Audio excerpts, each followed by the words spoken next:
Happy Monday, everybody. Cheers. Thank you for joining us, when us gets here, I guess. We're going to skip all the football talk like we usually do. I don't really want to get into it. I think maybe moving forward, we'll just eliminate all sports talk from these because it's just getting ugly out there in Philly County. So we probably won't be talking about the Eagles as much. With that said, I mean, I hope everybody had a good week. Hope everybody collected everything they wanted. And if you had some free time, I hope you were able to make it to a collection, a flea market, whatever. With that said, I'm going to be bringing in my first guest, the myth, the man, the legend, Mr. FaceTime. What's going on, brother? Not too much. What's going on, man? Not much, man. Tough Monday to wake up to with the Eagles losing again. Yeah. But it could be worse. We could be Cleveland. True. Or Dallas. Yeah, or Dallas. So, it is what it is. But yeah, we're going to have fun with it. We're going to get into some talk, new comic book day, new Spec talk, probably some Darth Vader talk, things like that. We do have two guests on today. My next guest is a fellow Canadian. He's way north than me, so he can actually say he is, how we say up here, the true north, we the north. But it's Mr. Hyper. What's going on, brother? What's up? Sorry I'm a bit late. Late? Man, we just started. It's all good. All right, cool. Yeah. How are things? Pretty good, man. Monday, work, just coming back from the weekend and all that. It's the grind. So I'm just happy to be here. Yeah, good, man. Hey, thanks for joining. Like always, I appreciate when you hop on. I got to ask, Face or Hyper, you guys able to, around here, there was actually a few guys, I was getting some messages, and a lot of people were having kind of, get-togethers. They were selling books and things like that. I know a lot of people were getting into the flea market scene just because of how the COVID stuff is going, and a lot of people are thinking, hey, maybe things might get shut down. Did you guys make a run at any, flea market, garage sale, anything like that this weekend? I'll be honest. I mean, the whole flea market scene, I actually only heard about it when you guys started talking about hitting up flea markets. Yeah. I didn't even realize that was even a thing. Like, I didn't even realize books were being sold at flea markets, at least books of value. I mean, I was figuring it's probably just like dollar bin fodder, that kind of, those kind of stuff. I didn't realize it was actual, because I think it was Keys. I think he posted a video on his YouTube where he picked up some really good hits at a flea market. So I'm like, true, okay. The one day that I had to work, and he knew that, but he still went. I think he mentioned that. Yeah. Sometimes you gotta dig through them boxes to find the gems, but man, honestly, eventually you can get there. It sucks because you do have, I posted a video yesterday because we went to the same one, and man, that looked like some digging.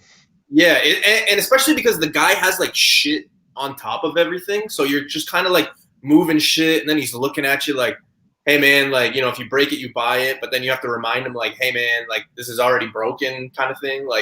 Every time you post one of the videos, I'm like, "Oh my god, why does he have all that shit sitting on all them comics? What the hell's wrong with him?" Honestly, I thought you went to someone's house. I didn't realize that was at actual stores. I thought it was someone's basement or something.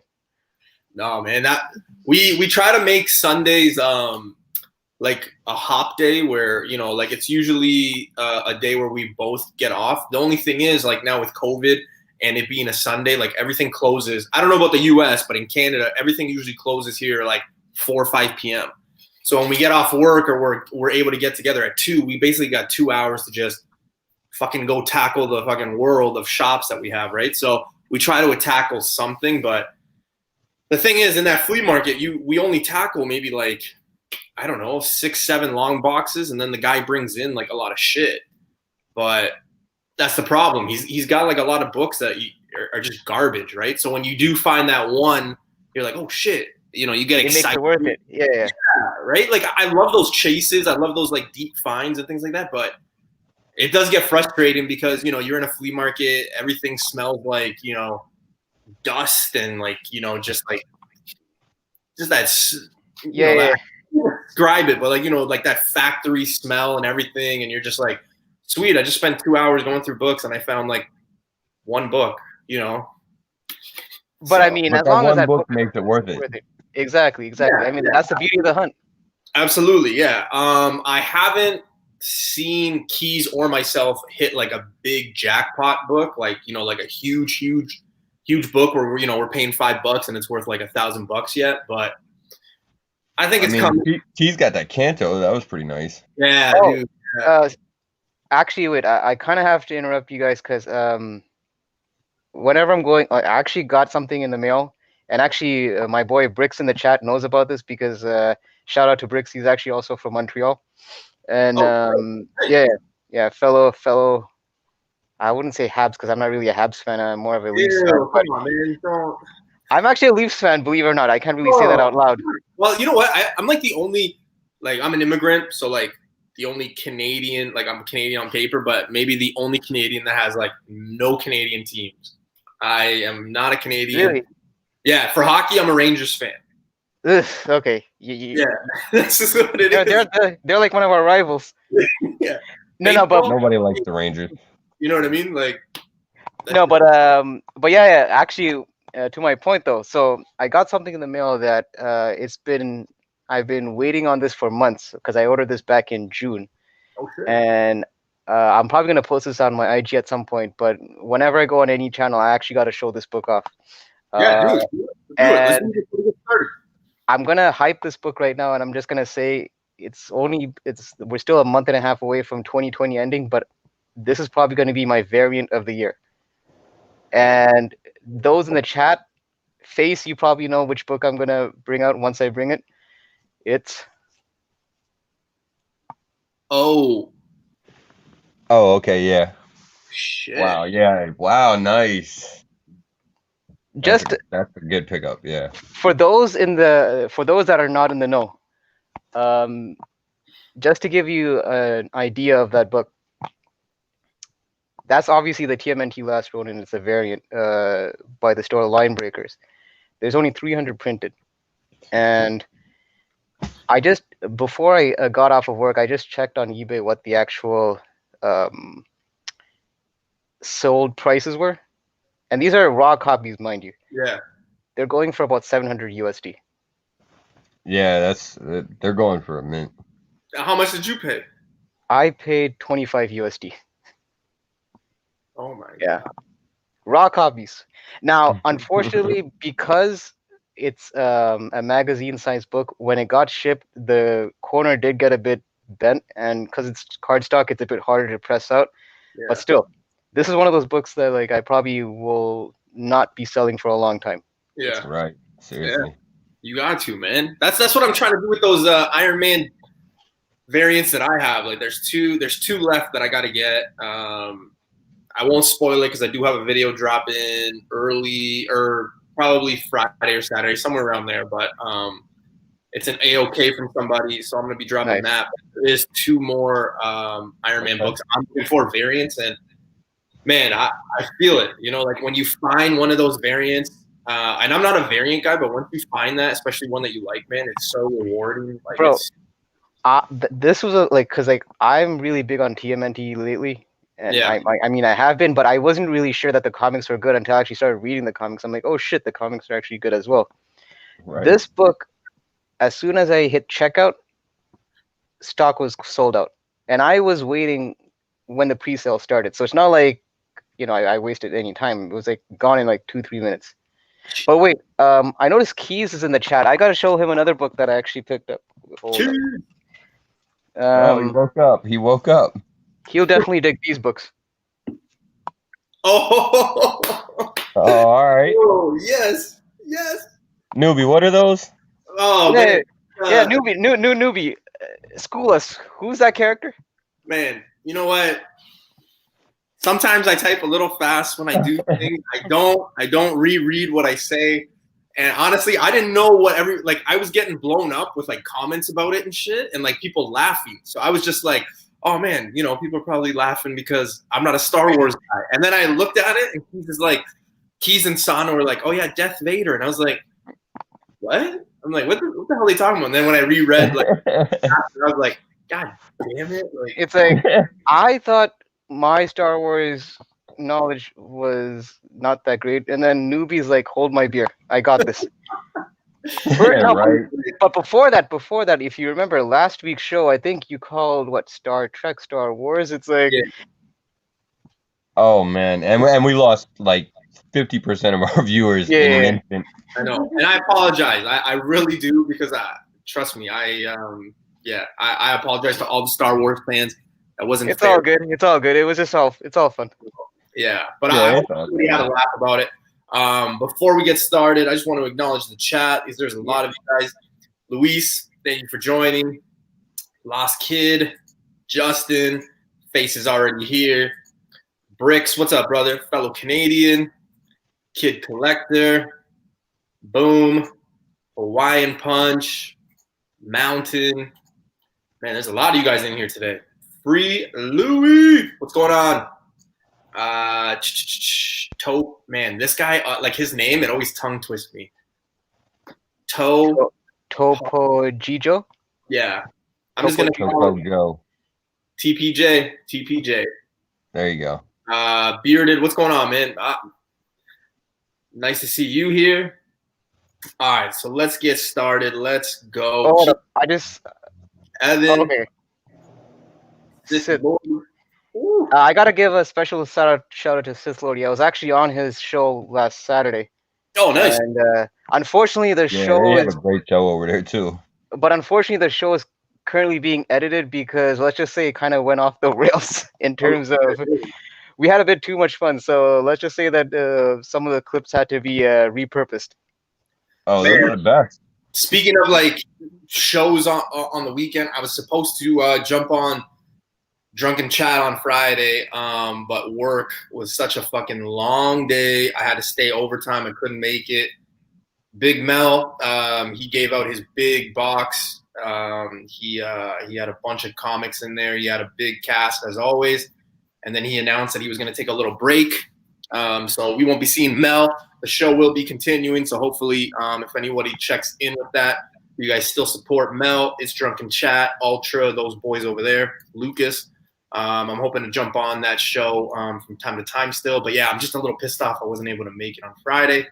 And yeah, Saturday, man, now that I'm back into a rotation, I think a lot of other shows are going to see me kind of in the chat. I feel bad because I kind of have been like on and off the past like 2 months with my reno and my move and all that jazz. So I haven't been as active in other people's shows or like in the chats. So my name will be popping up a little bit more because I do like to support. I do like to check out a lot of people's content. So definitely. It gets hard though when you got some real life stuff going on. So yeah. And COVID doesn't really help it either, right? No. Not at all. You know, but I always like to give back. I always like to, people who support me. I 100% always love to support back, watch, thumbs up, leave comment, all that stuff. So, it is what it is. But let's not get too emotional. I know I'm drinking, but I am not depressed. Let's get into it. We're going to get into New Comic Book Day and Spec. Here we go, ladies and gentlemen. I hope you enjoy the show. Can't wait to find out which franchise you're going to diss this time. You know what? All of them. Yeah, I was going to say, probably all of them. All right. Let's get her going. And, did you guys pick up that, I remember I was joking about it, but that alien face, what was that alien one, that green cover? The alien one, which one? Yeah, last week there was like that alien #1. Are you talking about was it Resident Alien? I think so, yeah. And it was like somebody in the chat had said it was optioned and something like that. And to get it, no shops, 0 shops. Here, you got that book. Damn, I actually didn't pick that up. Yeah. No. You know what? I don't think I saw it at my shop either. I wonder if maybe it got pushed back or something. Maybe. But I think I saw a few listings on eBay. Now, they might have been pre-sale ones. I'm not 100% sure. It could be that there was allocations for certain shops, or they just didn't get them. Yeah. Resident Alien. That's what it is. Yeah, Bricks is on it. Yeah, Resident Alien TV show coming. So, yeah, if it is coming out and maybe it was just like held back, guys, yeah, definitely get it because it is more than just a cool cover. I know I was saying that about the green, but it is more than just a cool cover. So, All right, let's start off with Image. And I will say right now, once we get into the Star Wars stuff, we're probably gonna have some different views because I think we're gonna run into the people who are gonna be talking about, Darth Vader 7 that came out last week compared to the book that's coming out this week. I think the chat's gonna probably have a lot to say. You guys might have a lot to say with that as well. So I'm looking forward to it. So let's start. All right. So we got Big Girls 4, huge book. I can't wait to get my hands on it. Of course, I'm lying because I have not picked up any of these books. Yeah, I was gonna say like I couldn't tell if you're being sarcastic or not. No, big time sarcastic. Yeah, I picked up the first issue, and it's the series. It seems like it's centered on like sort of like a kaiju type premise. exactly. Yeah. Yeah, you kind of get that vibe from the I cover. didn't continue on. What's that? You kind of get that vibe from that cover and everything like that. Right. Yeah. It is okay. So isn't it like a short series too? I think it's only supposed to be like 10 or 15 issues, something like that. I thought it was a miniseries at first, but usually whenever they put the miniseries in, the publications of the websites, it usually says like issue 4 of however many 8 or 12, and I haven't seen that on this, so I'm thinking it might be an ongoing. Yeah. Oh, and I will say, hopefully, fingers crossed, next week's show, we probably won't be using previews. We got something else lined up for you guys. So, this might be the last time we see previews on Newbie, Spec, and New Comic Book Day, okay? So just want to let everybody know, just in case you guys are big fans of preview, we're going to be switching it up and using a different site, okay? So, and Face has more information about that because he uses that other site more than me, but we want to give you guys a better product. We want to be able to show you guys different covers and things like that. I think as a consensus, think that, previews doesn't really do a good job of showing all of them. So we kind of want to give back and, give everybody a chance to see all the covers that are coming out. So. Yeah, for sure. Previews is always lacking. Well, Previews World is always lacking in the covers that they show for them. Yeah. All right, we got Black Magic number 16. Not for me. Although I know that somebody in another chat was saying how the cover itself is a bit eye-catching to them, so they're thinking of it as more of a cover buy. It's just something about that cover. When I saw this cover, I just thought of what's that? Oh man. That vampire movie, popular in the early 2000s, late 2000s. Blade? No, the one with the Edward and the wolf and Twilight. Twilight. That's what I don't know why. I just got that vibe of it. I think it was just a white. It's a chick, obviously, because she's wearing high heels, but I just got that vibe of Twilight in there. Yeah, I could see that. Yeah. We got Commander. I've never seen those movies, so. You have never seen those movies? Neither have I. I've avoided them like the plague. God, Jesus. Yeah, I had a girlfriend at the time who was like obsessed with them, so definitely had to check. That explains it. Yeah, but blame the girlfriend. Right. Man, I've got another story. I'll tell you guys off camera. Maybe one day I'll let everybody in on it, but we can talk about that another time. Okay, this would be interesting. Commanders in Crisis number 2 of 12. You got 2 covers, or 3 covers, my mistake, coming out. 2 of 12, so it is a mini series, obviously. I didn't pick up number 1. I probably won't be picking up number 2 as well.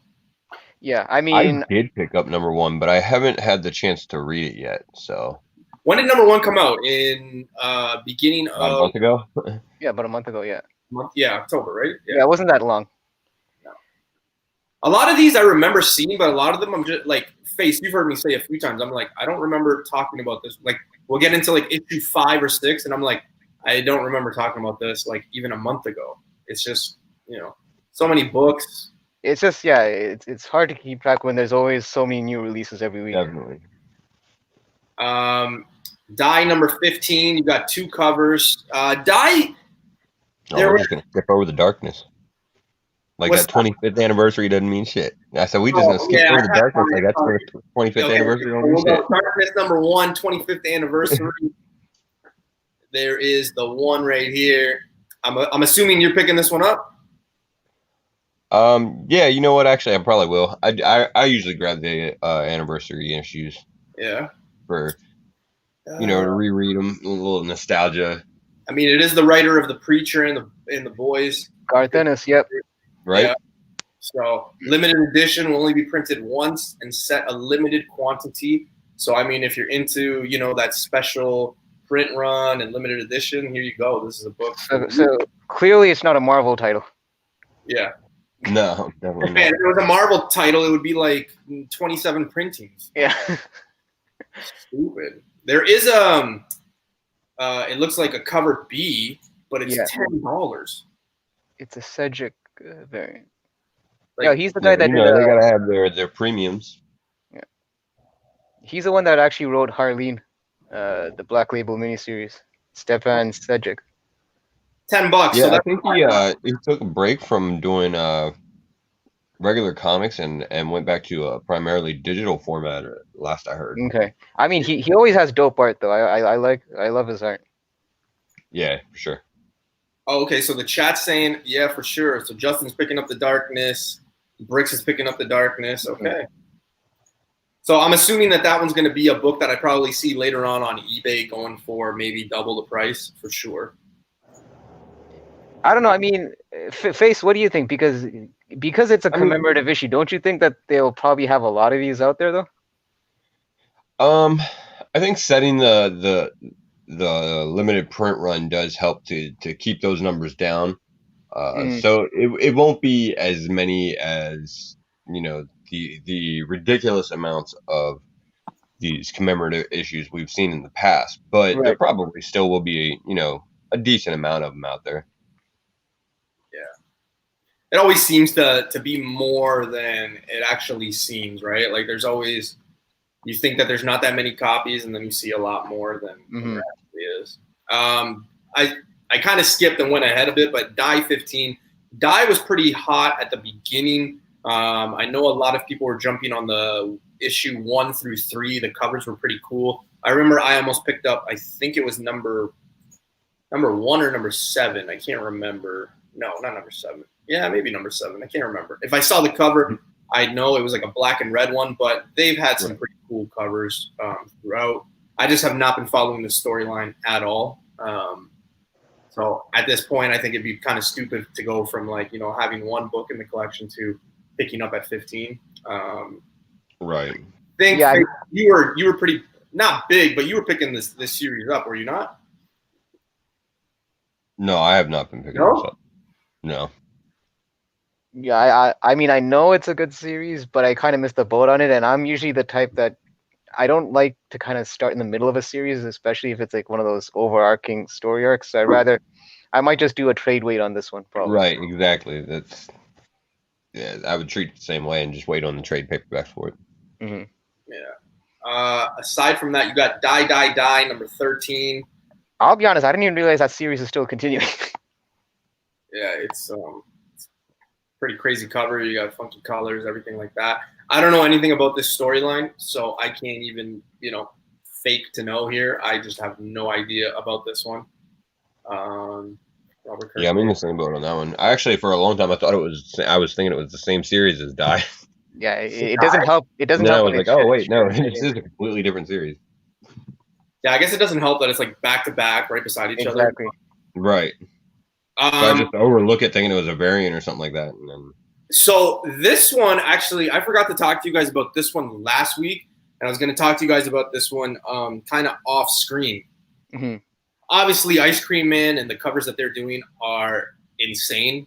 I thought it was pretty funny because I saw, what was it? I think it was like 2 or 3 people like on my eBay and stuff like that. Like I get some notifications when like certain books come up, and for whatever reason I had put Ice Cream Man on there, like that number I think it was 20, that like Dr. Seuss one. and there was a few 9/8s and stuff like that. But I think these ones are actually like pretty. Man, I like this one. I love this cover B. I don't know. It's got that Joker vibe. It's got that like funky ass. The colors are sweet. Like I don't know. I think both of them. I mean, this one is a little. I don't know. I'm not a fan of this one, but it's got that funky like what the fuck like weird vibe to it that I think it could sell. But I think that cover B is the one that a lot of people are probably going to be chasing. See, my thing with Ice Cream Man is I have this thing where I never seem to pick it up on release date, and then I regret it, and then I try to pick it up later, and then it's either selling for a lot higher than cover price, or it's just not there. That Dr. Seuss one, when it first came out, was a wall book the next day at $45 in our shops here. See, that was the only Ice Cream Man book ever that I actually pre-ordered, and it turned out pretty well. The last one was pretty good. And I can't remember if it was Face that picked it up or the Quarantine Special.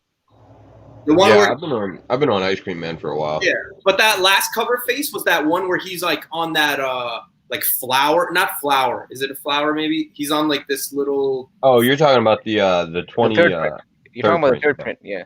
Yeah, like that one. That one was. I kind of missed out on that one. I wish I would have had that one. But they're coming out with a local comic shop day variant as well. Yeah, another Dr. Seuss cover. That was, I think, on the FOC either last week or the week before. Yep. Shit. Okay. Well, I'm gonna have to look at it after this then.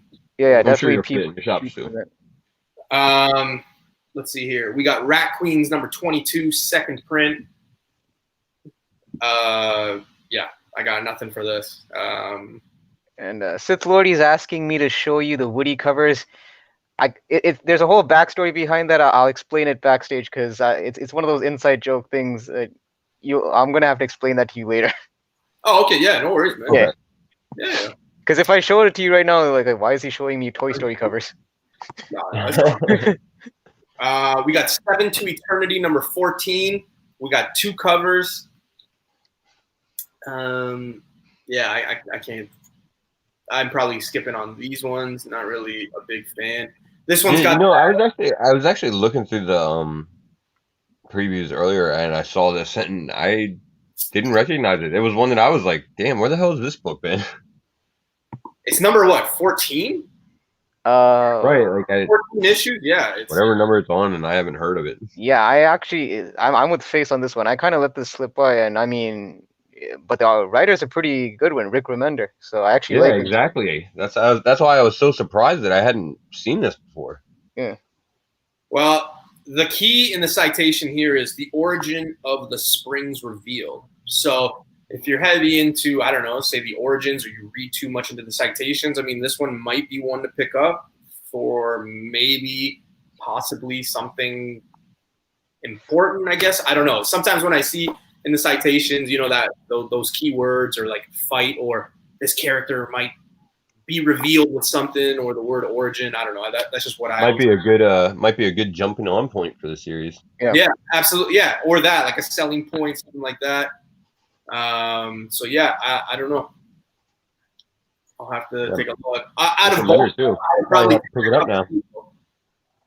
If you had to take a pick, I'm taking cover B. I'm not really. I'll kind of pass by it, but I don't know. I'm not really a fan of this one. Man, I feel like I'm drawing blanks right now with this week's Image titles. I was too when I was looking at them. I was like, wow, man, Image is just that. A lot of them, like, okay, so this is what I think. What's that other series with the title 7 in it? Oh snap!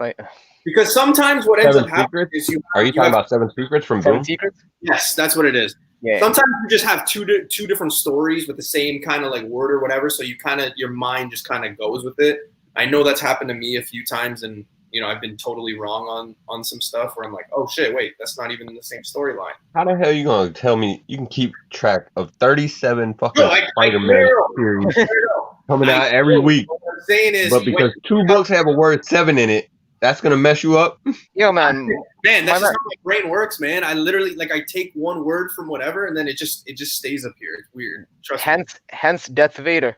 But the word spider doesn't do it for you. Or the word, like X-Men or fucking Iron Man. Like, those words don't do it.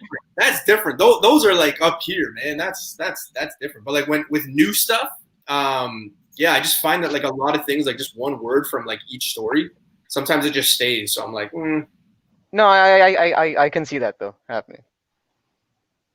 I mean, but then you have these other comic titles that have pretty much a damn sentence, like something is killing a children. We only find, I mean, these are basically phrases now at this point. Listen, that one you're gonna know though, and you're gonna keep hearing about it. Yeah. More and more. On this. Yeah, a lot of people are saying they slept on it. It's a pretty good book. Came out in 2000. Right, but I did see somebody said that it's finally back, so I feel a little bit better about it. Like maybe it's been away for a while, and that's why I don't remember it. Yeah, that's true. It could be. We got Stillwater number 3. That's a title I actually could talk about at least, because I'm actually reading that series. I'm on that too. Yeah. I mean, first 2 issues have been great. Yeah, this is one of those. This is one of those books, like, when you read the first 2 issues, like Faye said, you kind of know that something. It's going to be a special series, at least I feel. Yeah. Yeah, now it's getting into like the third, like usually the 3rd and 4th issue. Like usually the way it starts out is that the arc will be about 6 issues, so the 3rd and 4th issue kind of get a little bit of a slower vibe to them than the first 2 that opened it or whatever. So I'm not expecting as this issue to be as good as like I guess the last couple were, because we're getting, like, right in the center of a story arc, but I think it'll start picking up again on the other side too. Yeah, because issue 2 was now it's got to do a little world building and stuff. Say that again? It's got to do a little world building and character building. Yeah, I mean, it's expected. You kind of, I mean, I'd rather have a bit of a slow burn and then the payoff. I don't want everything given to me in the first 2 issues. Then at that point, it's almost like, then what? Yeah, I'm really hoping they don't rush it. No. And it is Chip Zdarsky who's writing it, so he's writing one of my favorite ongoing titles in Marvel right now, Daredevil. So exactly. I have faith this series will do pretty well. I agree. Oh, I might have to pick it up then.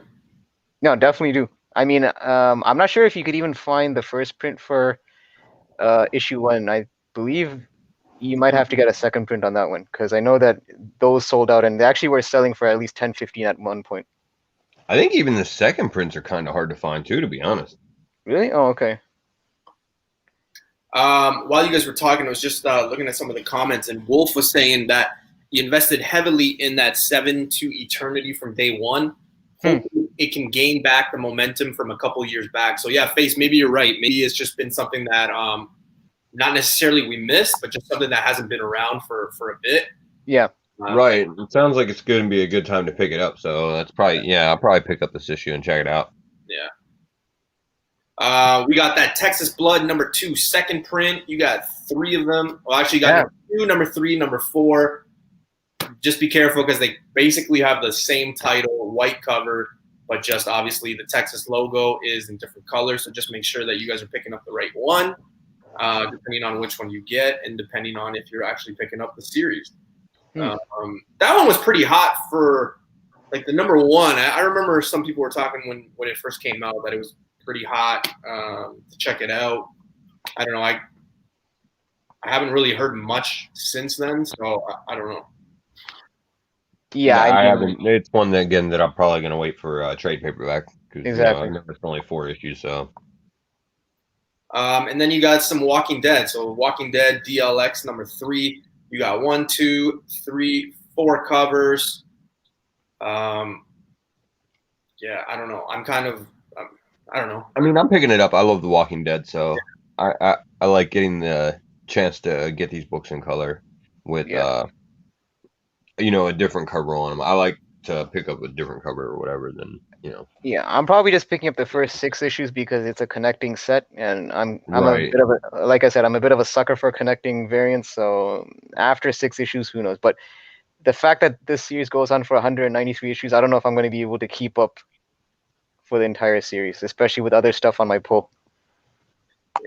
Yeah, I'm wondering, are they actually going to reprint the entire series?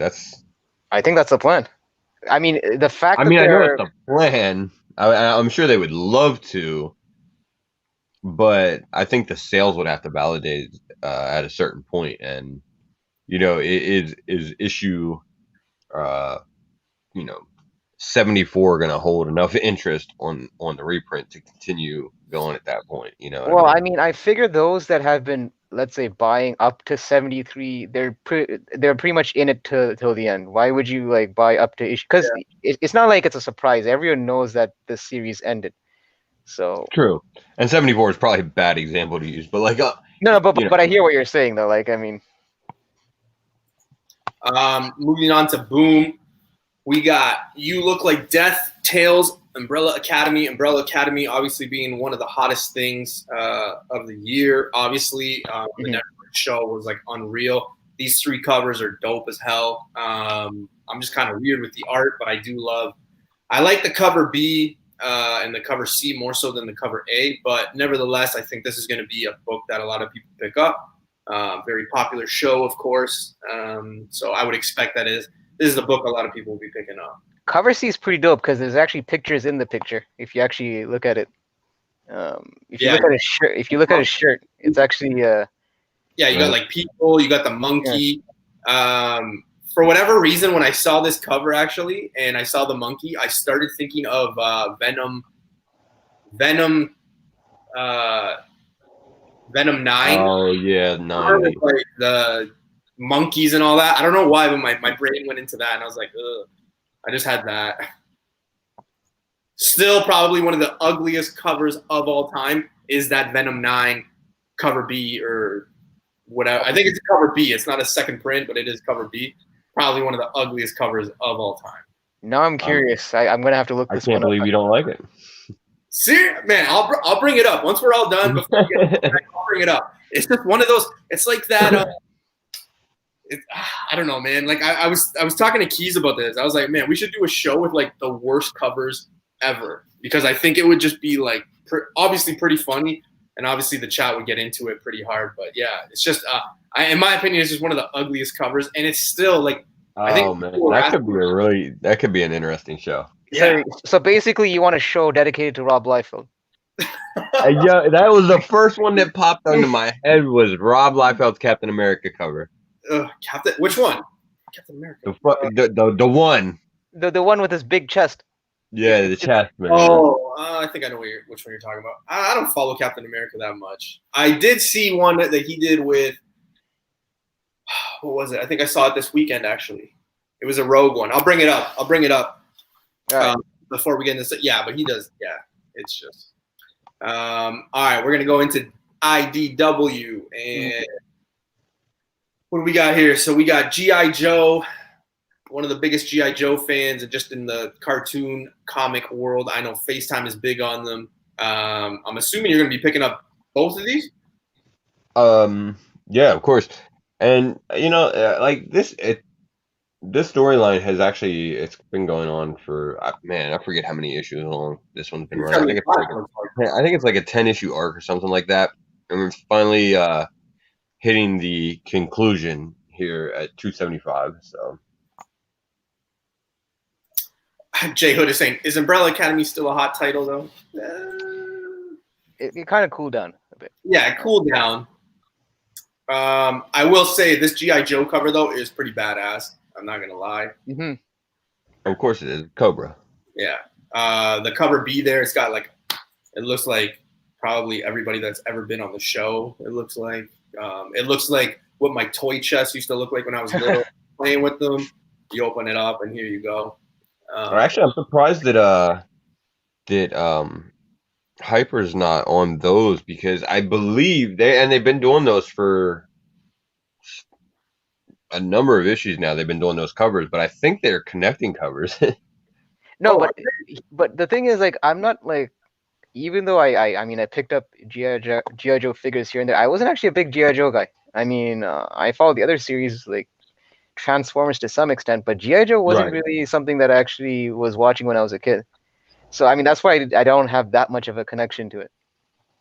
That's the thing too, Hyper. I'm the same way. Like when I was growing up, obviously, I mean, I shouldn't say obviously, but we were poor. We came from a third world country, so we didn't have cable or anything like that. So it was tough, right? I did have G.I. Joes as action figures, but the show I was never really into until like in my older life. And at that point I was just like kind of over certain cartoons, you know what I mean? Like, I don't know. It's just, the only time I was interested in G.I. Joe, I think, was because I was a big WWE guy, and I was stoked when I saw Sergeant Slaughter on G.I. Joe. I think that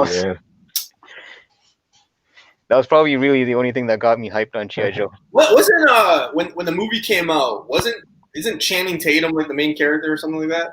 Yeah. In the first one. Was in the first one. Yeah. In the first one? Okay. And then there's 2 movies, I think? 2 or 3? I think there's 2. 2. Yeah, right? there's 2 right now. Yeah. And then rumored is going to be the next one, right? Like that's like kind of what everybody's waiting for, is that 3rd one, I believe. Well, apparently the Snake Eyes movie's in production. Snake Eyes, yeah. Yeah. I think that one might be the one that I'm thinking of.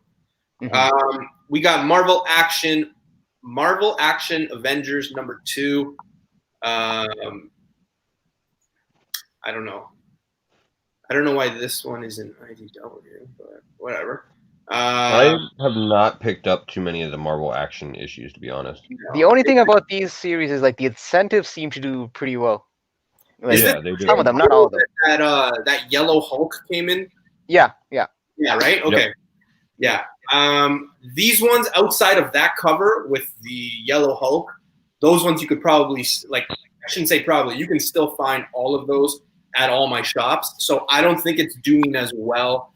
I wouldn't say that this is going to be a book that a lot of people are picking up or ordering, to be honest, because you can still find the ones that were coming out earlier in the summer still on my shop. Right. Yeah.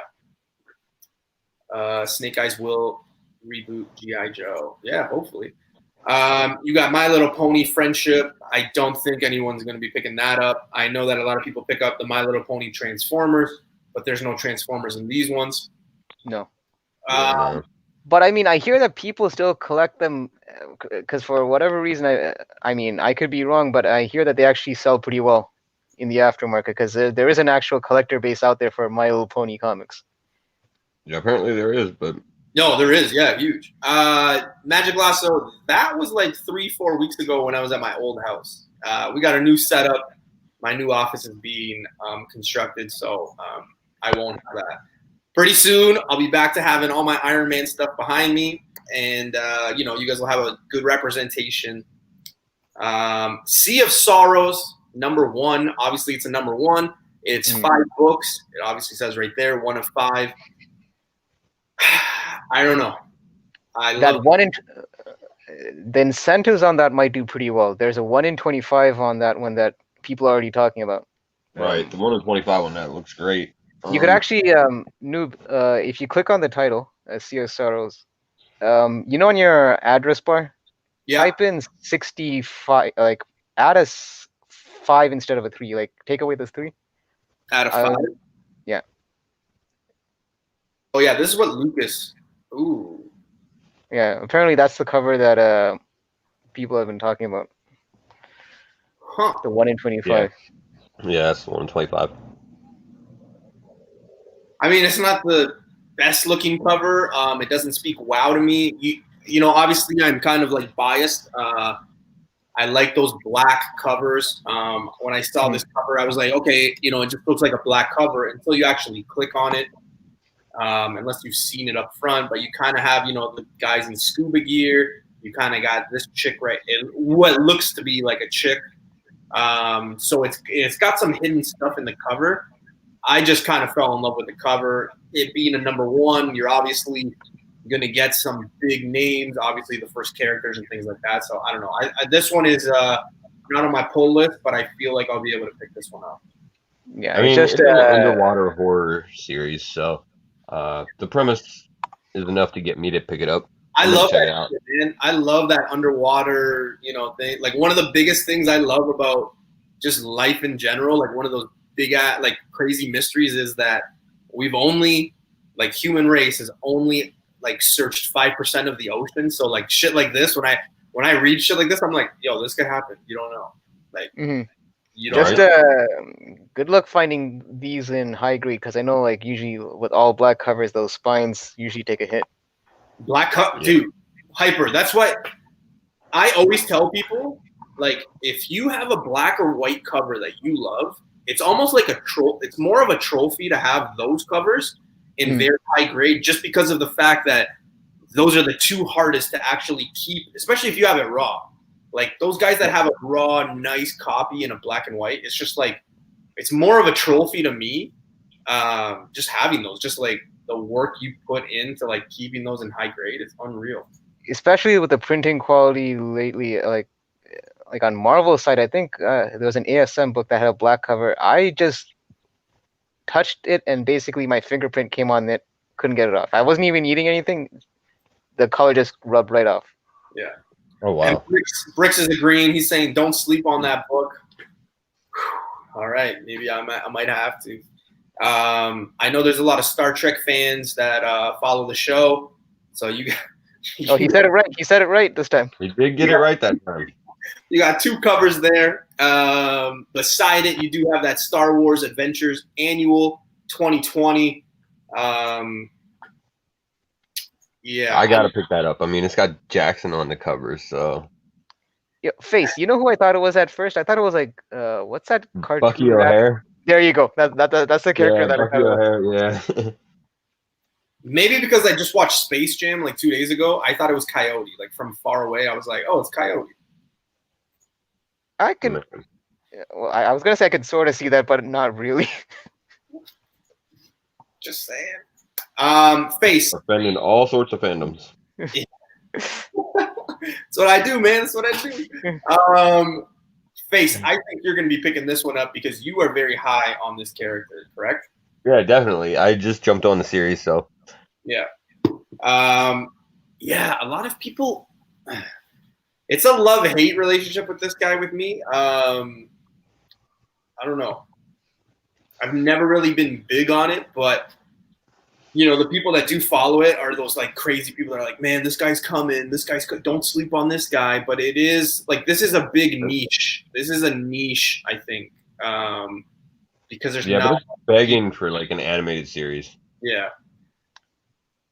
I should be picking this up because I know that he kind of has a tie into the TMNT universes like very lightly, but no, I haven't actually been picking up Usagi yet.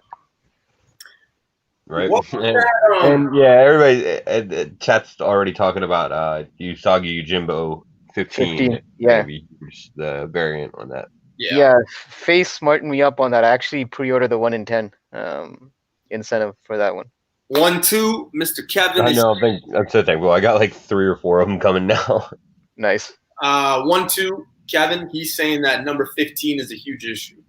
Now, yeah. Will say this: if you don't follow him, if you don't watch what he does, please make sure you do. Go sub the guy up. Go give him a few minutes of your time because he knows his shit. Like he knows his shit. I'm curious if he's referring to just the issue itself or just the incentive, because I know the incentive is gonna be hot just based on the cover, but is the actual issue gonna have substance? That's what I'm curious about. Well, hopefully he answers. Kev, if you can answer that, we'd love your appreciation, brother. Or we'd appreciate your information there. So Hyper's saying, oh, everything. So he's saying everything. Okay, good, because I did pre-order A and the 1 in 10. So all right, so I'm covered. Okay, cool. Yeah, sweet. Okay, there you go. So you got people in the chat. If you're following, he's just giving you some free information there. So 15. Obviously, this week is number 14, correct? 14, but FOC for 15 already passed though. Yeah. Well, if you're in certain areas, right? Like I know a lot of people are always like, man, newbie, no, like you missed out already. You can't get it. In some markets, not just in Canada and the US, like you can get other, you can wait. I've seen it. I've seen people, Thor 5, I've seen people go Wednesday morning and they were still able to get copies even though they didn't pull it, like. Yeah, but the thing is, that's true for the regular copies, for the incentives, the stores pretty much have to make the order at FOC. Yeah. Usually the only way you can get tend to get those after the FOC date is if you just get lucky and somehow a store happened if they ordered 50 copies and then they only sold 4 of those incentives somehow, managed to hold on to one. Sometimes you'll get lucky, but that doesn't happen very often, especially for an issue that's going to be as big as the current Usagi Yojimbo issues are supposed to be. Yeah, and a title like Usagi doesn't actually get ordered heavily. Like even at my shop, when I asked for the 1 in 10, he told me that he normally orders just 3 copies of that issue. Right. So he actually had to bump his order up just to get the 1 in 10. So it's not a very heavily ordered series. So that those incentives, even though it's a 1 in 10, keep an eye out for those. Hyper, I think like even though we're both in Canada, I know because we've talked before. I know you've told me, hey man, hit me up if you need an incentive, and it'll come when I ask you. Name it. A lot of people will say, hey newbie, even to Keys, right? Like they'll tell us, hey man, like talk to your shop about this and do this. The thing is, the problem is where we are, even though we're so close to Toronto, right? So like Toronto is, well, I live in Grimsby now, so I'm closer to Toronto than Keys is, but we're about 40 minutes away. There, you might be able to do it, but there's just so many people. In our area, the shops are so small, they don't order as much, right? Like the shops around us, it's not like they're struggling, but like they basically order to make their money, right? Like they're not going to order 50 books of something if they don't have 50 people buying it. That's just how it is. Especially with indie titles, because I talked to a shop owner, the margin for indie books are not the same as the big two like Marvel and DC, which is why that unless it's on your pull, you're not going to see a lot of smaller shops rack up all the indie titles unless they only for the pull customers and maybe a few on the rack. Yeah, so. And that's why that Alien one, I don't think if it's not like once we're done the show, I might go and like kind of do some research with it because now I'm interested to see if like Face is right. Maybe they did pull it off kind of thing. But yeah, that's not a book that you would find in the shop or that's going to be heavily printed. Yeah. You would have had to have kind of known what the fuck you were looking for kind of thing, right? Yeah. The other thing is, and I'm not sure, I'm not sure how it affects the retail incentives in particular. But I know some of the smaller, more independent presses have been doing like fully refundable orders for certain retailers, just because of the whole COVID situation and everything like that. Isn't Boom doing it right now? Like Boom Studios? I think Boom is. Yeah, I believe Boom is doing it. So, I wonder if that maybe plays into, part of it. Like, for instance, they just had, some releases that were pretty big in Mighty Morphin and Power Rangers. Right. And, they had some really high number of variants. Mm-hmm. A 1 in 250, a 1 in 500. And there's actually, a fair amount of those copies out there. So, that fully refundable order might have something to do with it. But I mean, when they say fully refundable, I'm wondering, does it go all the way to like the extreme of, let's say the shop orders enough to get the 1 in 250, and let's say they only sold like 200? Yeah, I'm not sure how that works exactly. It seems like that's a bit of a loophole. I wouldn't think they're gonna refund a full 250, count order but you never know. Yeah. Excuse me. Speaking of Boom, we got one series that a lot of people are really following. It's the Buffy the Vampire Slayer Willow #5. You guys. I know you've been on every issue of that, right? Pardon me? Has he? You've been on every issue of that, right? No, I have not been on any issue. But Buffy is getting popular. Again, obviously the Netflix show, I think it's on Netflix, the Buffy, and a lot of people are kind of just jumping back into it. I know there is, I wouldn't say niche, but there is a small market for it. I know a lot of people who are into Buffy are getting back into the comics slowly. So I could see, Buffy getting popular. I could see Buffy getting a reboot. I could see Buffy getting a movie in the future, 100%. I mean, what do people love more than an attractive woman and vampires and zombies and all that shit? I mean, that's just what sells, right? Obviously, it's something that's very popular, pop culture icon. Realistically, I mean, for our generation, if you're in your anywhere from 25 to 35, about Buffy the Vampire Slayer. So it's just not out of the realm to think that this, especially certain issues, The incentives also. Yeah. I will say I do like this cover. That's pretty dope. Yeah. And the thing is, over at Boom, they've been doing some like the licensed properties that they've got with like Power Rangers and Buffy, and whatnot. They've been doing a lot of expanding of the universes that they get to play in with those particular characters, and it's working for them. So. Yeah. We got Faithless 2, number 6, cover A, cover B. We've been seeing a lot of these covers for a lot of stories coming through, Face. Boom's doing it's a spoiler cover, or in this case, it's just a porn cover that they can't show you. Yeah. Oh, okay. I did not know that.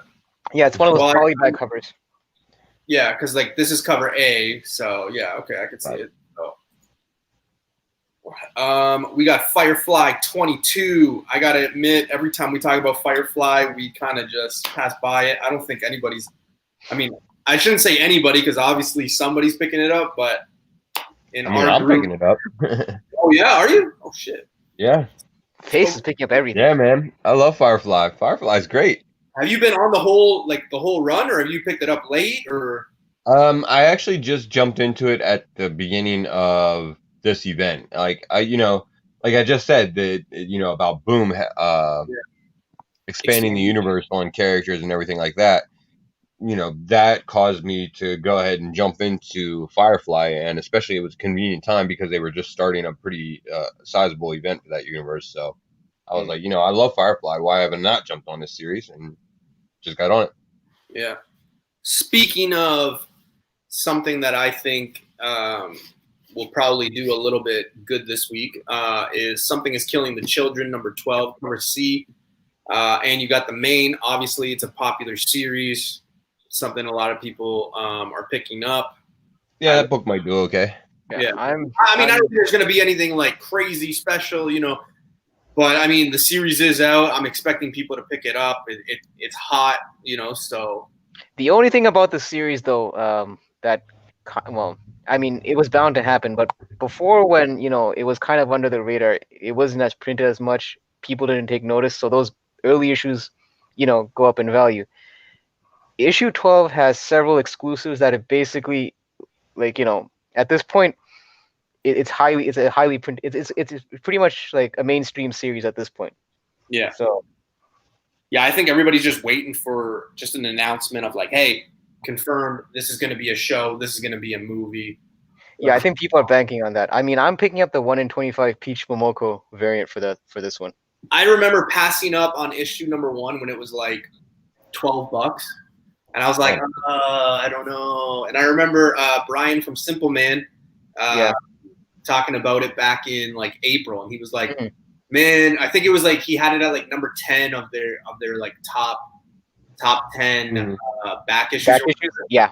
And it was number 10, but the thing is, like, I listened to them for one book, and it didn't do so well. So I was like, I don't know, maybe I kind of focused on like their top 5 instead of their top 10. Yeah. And I was just like, maybe this might be something, this might not. And then you kind of bite the bullet on some things, and hey, it happens to all of us, right? You win some, you lose some. Yeah, exactly, 100%. All right, so we will do DC last, because we're already on this page and we use DC with a page that FaceTime recommends. So get ready, because this is usually about the time where my English goes and I fuck up some titles. So hopefully this doesn't happen. I will say this. Blame it on alcohol. I will say this. We do have a few good books coming out, obviously, in Marvel this week.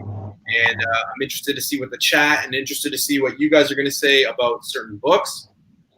But let's get started. So we got Spider-Man 53. Now, this is the last issue, correct? Or no? The last issue of what? No, this is definitely not the last issue. Of the Kindred storyline, you mean? Oh, I don't know. It says. Oh, I was saying because it says. Yeah, no, it's just. It's the LR, the Last Remains issue. Oh, gotcha. So we got 2 covers. You got the Ramos variant right here. To be honest, guys, I mean, cover-wise, and I mean, neither one of them is good. The storyline has obviously not been. I mean, it's kindred. You know, I wasn't big on Amazing Spider-Man for quite a while now. The Kindred story arc has been better than it has been recently. Right. So Yeah. it's definitely picked up. Yeah. I mean, I haven't read the latest issue, but everyone that I spoke to have been telling me how it really, like, some are even saying it was like the best issue of the entire run. So, Wow. yeah. That's pretty high up praise there for sure. But then again, the bar is not really set pretty high if you read Nick Spencer's other issues. So. Yeah, exactly. I mean, so I jump into this book right here, and I don't remember FaceTime. I know you were not. I don't know if it was big that you were into, but I remember you saying, "Hey, you know, like if you aren't on Avengers, like kind of just peek your head." Basically, I bring this cover up simply because of 2 things. So it's Avengers 36, but you got Black Panther, which obviously Chadwick Boseman. Yeah, sorry. I got you. He passed away, so obviously all the Black Panther stuff obviously went up in stale. But you got Black Panther, and then what looks to be a Phoenix Moon Knight. right. I think a lot of people are going to pick this book up just solely for the cover, to be honest with you, because it has been shown that just anything Black Panther is still selling, and with Moon Knight being a very popular character and coming out, I just think that this is going to be something that a lot of people pick up. Well, I mean, if you remember Avengers 30, what was it? The one with Moon Knight and Black Panther on the cover. Was that issue 30? Yeah, I think that was just might have been the last one. Actually, no, it might actually be issue 36, the first print. That one actually sold out in most shops everywhere in the first day. Right. And I mean the last run with the last arc with Moon Knight was pretty good and everything, and it's definitely a build up leading into the Phoenix arc that's getting ready to kick off. So yeah. Magic Lasso Face is asking for your advice here. Can you please have Face briefly tell me what this Marvel snapshot titles are about in general? Okay, well, I can tell you what I know. So I actually picked up the one of the earlier Marvel Snapshots issues. One might have been a Captain America issue or something like that. And the issue that I got, it seemed to me as if it wasn't exactly a reprint, and I want to say it was actually the Captain America. It was the Mad Bomb storyline. It was sort of like not a reprint, but like a retelling of that story from a different character's type of perspective. So I think that's what they're doing, is they're taking these periods in time for the characters or these big events, and then they're kind of like reboxing or repurposing that story from a different perspective. I know that there's one that's coming up, Marvel Snapshot Civil War. I was actually reading. There's going to be a first appearance in that one of a character called Helper, I believe is the character's name. Helper? Yeah. Helper, okay. Just in time for Christmas, Santa's little helper. Right. I will say, and I will note, I mean, if this does become something cool or something collective, I mean, will you guys please take notice that A, it is a number 1, and B, who the character is on this. I knew you were gonna drop that. So I mean, they could have picked any character, if they chose none other than Iron Man. So just keep if you open it up and the story that they chose to give a retelling to is Demon in a Bottle, how mad are you gonna be? Yeah, I'm gonna be pissed. I'm gonna be pissed. I expect something cool. I don't know. I'm expecting something, but I'm pretty sure it's not gonna be that one. But there is another one though too here, guys, and it is a variant. It's kind of got that old school comic art, especially in the Avengers. You know, you got your like kind of panel cover. But yeah, That's definitely an homage to something. yeah. I was never really big on any of the Avengers, even the old school art of the Avenger ones. Like I don't know, it was just not something that really spoke to me. I love the old school art on anything. Like when people want to talk about covers or like art, I take anything silver, anything bronze over anything new. Like anything new. I just love the art. I love even like the heading, the colors they used, how they drew the character. Like I just love everything about the old school. There's just a historical presence to it. Yeah, like I could collect Fantastic Four like forever, man. Like the early stuff because I just love the art. I love everything about that stuff, man. And for Justin, I believe that is an Alex Ross cover. I think he's actually done most of the main cover for the Snapshot series. I think I saw that. Yeah, Alex Ross. Yeah, I mean the way he does his Iron Man, it's pretty distinguishable. That's Alex Ross. Anytime he's doing that metallic or that chrome type of look to it is just amazing. I will say this Iron Man is better than the timeless. Well, excuse me, the timeless one. I like this one way better. You weren't feeling the timeless one? No. Really? Wow. I actually thought that was one of the not his best timeless, but it was up there, at least for me. The two I really liked were the Iceman one. Yes, the Iceman one. Silver Surfer one, to be honest with you. Yeah. The Iceman one I thought was like the best one he did. I agree. Yeah. What do we got here? We got Cable number 5, second print. Who was picking up and reading Cable? I mean, I'm reading Cable because it's part of Swords. Oh man! I feel like he's asked that on every fucking book. I've been like, yeah, I'm reading that shit. He's basically trying to make you feel bad, Face. I eat it every time when I say that. Face, right? Right. I remember saying that last time. I'm like, what the hell is picking up Cable? And you're like, yeah, I am, man. I'm like, oh. But in this case, I'm able to stand with Face on this one. No, I mean, in my case though, I'm picking up all the X titles because I'm following the events. X of Swords, exactly. Right, exactly. So, and I've always been a big X-Men fan, so I kind of like to pick up the ancillary titles as well. Yeah, I'm not gonna lie. After X of Swords, I probably jump off of 90% of the X titles. Yeah, I mean, I think we had a private chat about this, Face, how I kind of have to reevaluate my pull, but that's another discussion. Right. Yeah, I think I'll probably stick with like X-Men, Marauders, and maybe the new one, Sword. Mm-hmm. Yeah, Brick's saying the exact same thing. Okay, we got Captain America number 25. You got 3 covers for it. One of them being, man, I don't know what it is, but the Dark Phoenix stuff is like, that's like, it seems to be like a popular thing where we're, doing the Phoenix stuff with all the characters. Well, again, they're doing the Phoenix variants because of the Phoenix storyline that's going to be coming on Avengers. They're having a new host for the Phoenix that's not going to be a mutant this time, unless it ends up being Wolverine, I guess.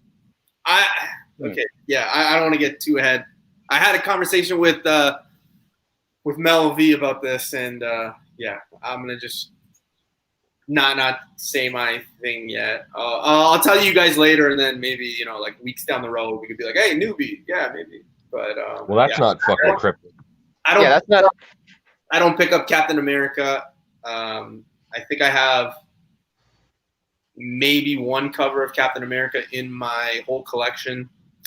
I probably won't be picking this up.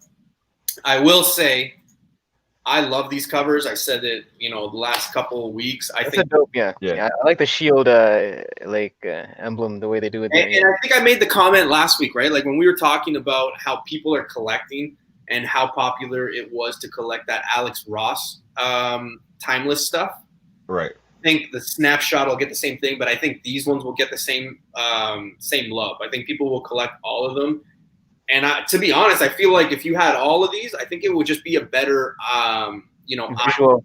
You know what I mean? Like it's better to look at. I think if it was. Well, I really hope you're right because I'm getting all of them. So yeah. No, because there's been the Iron Man, the Thor, the Hulk. There's a Black Widow. Spider-Man. Oh, I don't know if I've seen the Black Widow one. There's going to be a Black Widow, Ghost Rider, Danny Moonstar, Black Panther. Black Panther, yep. Yeah. I'm interested to see what that Black Panther one looks like. No, but I agree. Like when you put them all in like one side by side picture, it's gonna look like one of those like tapestry quotes kind of images. Yeah, Right. yeah. I would much rather have this one than the Timeless one. I know a few guys are trying to finish their run on that Timeless one, and hey, collect whatever you want. I'm just saying, like, if you had like a room or a hallway and you were kind of just posting these, I think this would kind of be badass. For sure. We got Captain Marvel 22 second print.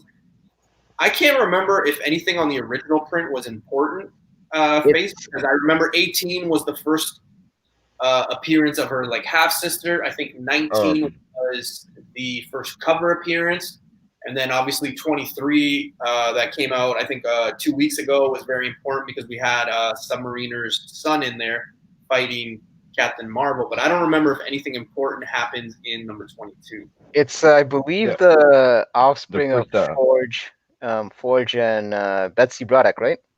Yeah, Sora, I guess was her name. Yeah. Bricks is saying might heat up. I don't know if I like that word, might. I actually like it. I'm gonna pick it up just because I like the cover. Yeah, and it is their first cover appearance. So for who? For those for the offspring kids that you see right there. But I thought he was on the cover of 23. He was, but the other two have not been on it. Yeah. Okay. Only one of the three. Then yeah, it might heat up for sure. When I first saw this, obviously when previews first came out, I thought it was one of those like action figure variants, and then until you click on, you're like, oh shit, it's not. But I mean, I think it's sort of like one of the design variants. I mean, Marvel knew what they were doing. They realized that okay, oh shoot, we already got this guy on a cover before, so we need to sell this book. So let's add these two cats on. Captain Marvel selling out, just not for this person. 3X titles this week is crucial in swaying skeptical readers' perception of the direction taken last week. There must be a method to this madness, hopefully. For the X of Swords, there is a method. They have a goal. Like Jonathan Hickman is he's like a long play type of writer. Like his shit just keeps building and building and building upon itself. And I mean, they're doing a sword event, an X of Swords event, and they have Sword coming out as a New Mutant title in like a month or two. I'm pretty certain that X of Swords is going to be a direct lead into that somehow. And then I think one of the other goals of it is actually probably to take Apocalypse off the table for a while. Yeah. Yeah, you mentioned that, and I remember. Yeah, I think Apocalypse is going away for a while. It just feels like they're kind of like either they have either a much bigger plan for him or they have no plan for him right now. So I think he's gonna go away for a while, and you're gonna see like Sword come into play somehow. I'm gonna just take the conversation a little bit further. I just kind of more so I want to put the thought in your mind and just get your kind of your opinion. But do you think it's a coincidence that? I mean, obviously, you still have people who don't think. Obviously, it's perception. But after seeing Endgame, you know, when there's that scene and that lady from Wakanda says, "Oh, you know, we've kind of had an earthquake." I mean, I know me and I know a lot of other people thought, okay, Submariner. That's why, you know, Fantastic Four issue number 4 went up in price like crazy. Right. People are expecting him to come. But do you think it is a coincidence that all of a sudden we're getting, you know, Namor's son showing up in comics and, you know, just kind of coming up? Like, no, not at all. No. I'm sure there's plans to bring certain characters more into the spotlight. And you look, Marvel has a history of doing exactly that. Look how badly they squashed the Fantastic Four and the fucking X-Men when Sony had those rights, or you know, and they weren't playing well with each other. Yeah, I just thought, you know, it's just like some food for thought kind of thing. I was like, okay, well, because I forget who brought it up to me, but somebody was like, "Huh? Do you think that that's a coincidence?" I was like, "Well, I don't know. I mean, I don't think they're stupid. I think, you know, what Marvel does is, you know, well thought out and like they plan their shit. So I just thought, okay, maybe something, but I don't know, because there are people that like stack that number 23 book like crazy 2 weeks ago. Like I know a guy here that's got like 20 copies of it. And he's like, man, I'm putting this away. This is gonna be a big one. I was like, all right. I picked one up for my collection. I actually think I got two of them. I think I got one of I just got two. Each of the variants or whatever. But like the thing, like I don't know, it's hard for me to get too personally invested in the characters from like these futuristic storylines and everything like that, because you also have to look at then what's the likelihood, the reasoning behind why they would want to bring this character over, into like the main Marvel universe or whatever universe it might be, because there's another one obviously that we're going to talk about later that's kind of in the same boat. Right. Yeah. But so you just kind of evaluate how you feel about the character. If you think that's one that you could see that them bringing over into the regular Marvel continuity, then I guess sure, make a play on it. I think we're just at the point too, like especially in the movies and only movies. When I say this, is we're at the pinnacle, right? Like we've seen a lot. Like this is the best it's been in like forever. Obviously, we just finished like a huge moment. Now we're getting into like look at the success that Old Man Logan had, right? Where we have X-23.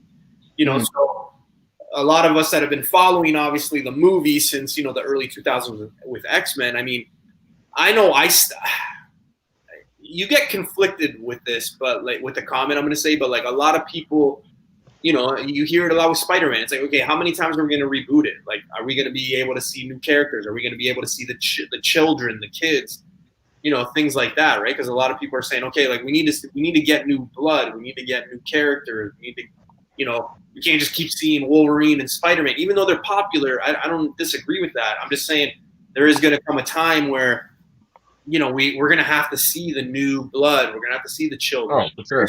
For like Namor stuff, I think it's way too soon. When people were trying to tell me like, man, stack this book up, I'm like, yeah, I don't know about that. Right. And you're not wrong on that. Eventually you are going to see, these more legacy characters and everything like that start taking bigger roles and everything. But again, Marvel's done this more than once. Originally they did it first with like the 2099 universe. Yeah. And out of that whole endeavor, we ended up getting like one character. We got Spider-Man 2099 was the only one that really had any lasting staying power. Everybody else kind of went away. I mean, they did it again with like the Ultimate Universe, and we got Miles Morales. And you see, they brought Spider-Gwen or Ghost Spider over. So every now and then there are those characters that they do end up crossing over. Yeah. But again, it has to be like how personally strong you feel that character is going to be pulled over. And the thing is with like main characters like Spider-Man, Wolverine, all that, they've been around for so long. I mean, I'm not saying that they've reached their ceiling, but they're pretty close up there. It's like it's almost like they've kind of milked that cow dry to the point where they need to start looking at it, like especially as a business, you kind of want to start venturing into new characters. It's kind of like what they did with like teams like Guardians of the Galaxy, which were brought from obscurity into the big screen. So, with Kevin Feige at the helm, I have faith that he could pretty much take any character that is a relative unknown and bring him to the forefront and basically make him a household name, make them or him a household name. That's why I think a lot of people are sleeping on Eternals. But to the point of the Spider-Man stuff, yeah, I think it's time to, I know I'm big on the Norman Osborn stuff, but you can go so many routes with Norman Osborn and Harry Osborn and things like that.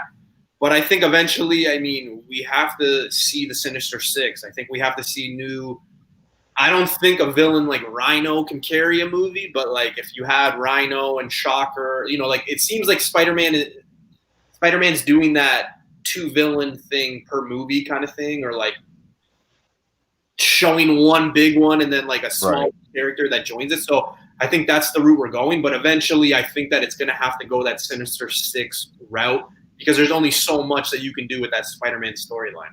But that's also with the merchandising, because I know, like with Spider-Man 3, one of the big reasons that they were trying to cram a lot of those characters in is because of the marketing behind them. Like with Sandman, Venom, and who's the other one? Harry Osborn. They were all crammed in because it just meant more More merchandise, toys. toys, and all that. Yeah. Well, Yeah. look at DC with fucking what's her name, Harley Quinn. Like, why do Yeah. you think they're not bringing in like another female lead? Because they want to milk that cow dry. Girls are still, man. I've even said it in one of my videos. I see dudes last year still dressing up as Harley Quinn for Halloween. You know what I mean? Well, Like, there are certain parts of Toronto. yeah, like it's just a popular thing. So why, if you can make the money merchandise and things like that, it's Yeah. Another thing with DC, like look, like back-to-back years they had, arguably the two hottest things that people dress up for in all ages. You see it in like little children, teenagers, even people our age, and even I've seen a grandma dress up, like obviously not as as slutty as some of the other people, but like Harley Quinn, Wonder Woman, like they know how to market this stuff, right? Yeah. So And it's a pretty easy costume to pull off, really. yeah, exactly. But I just think that that's the way they're going, especially in that Spider-Man thing. I think they're going that Sinister Six route. It's just, in my opinion, I think it's just a matter of time before we see Kingpin and Chameleon and things like that to kind of round it out. Whether they do the original Sinister Six or they go outside and get like a different villain to come in, who knows? But I just think that that's the route they're going. It's a possibility. Yeah. Not to sidetrack or anything, but to actually address a question that was asked in chat earlier about Namor's son's mother's name or whatever. I think they said it was Marina, I believe. Marina?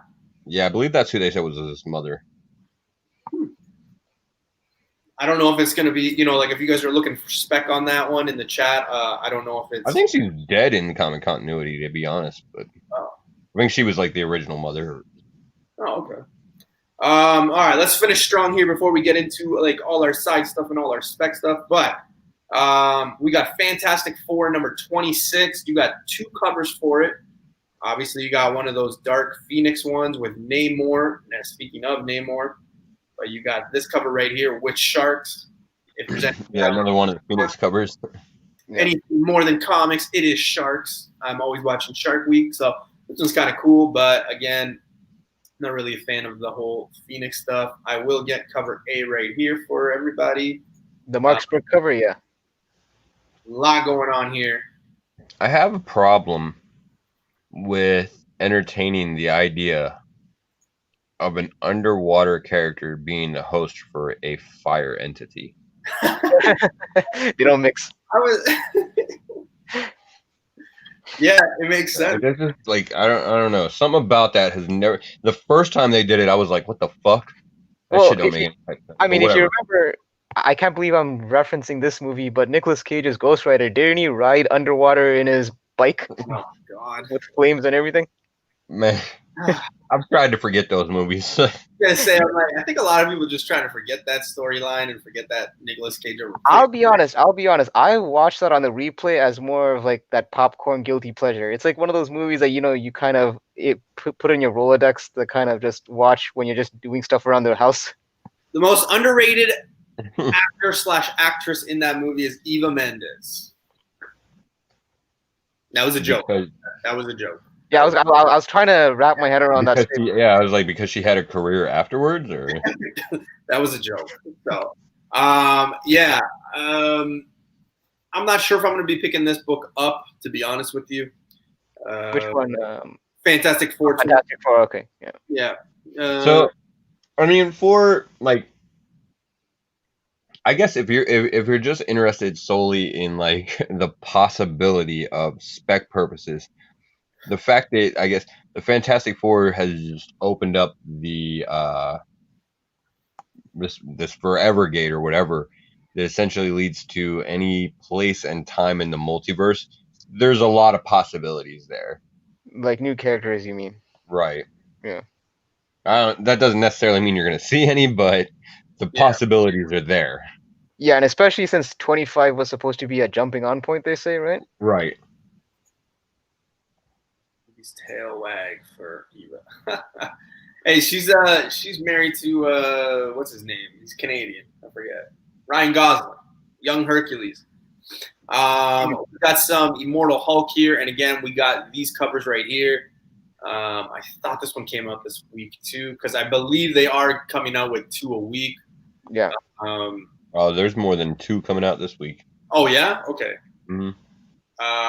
Are you guys still on the Immortal Hulk stuff, or have you guys just made it up? I remember, what was it? What was that issue number? The first appearance of Immortal Hulk was what issue? It was Avengers. It was during that. What was that? That No Surrender storyline, right? Yeah. It was Incredible Hulk #1. I remember. He's always been fucking immortal. People were going, man, like it was insane.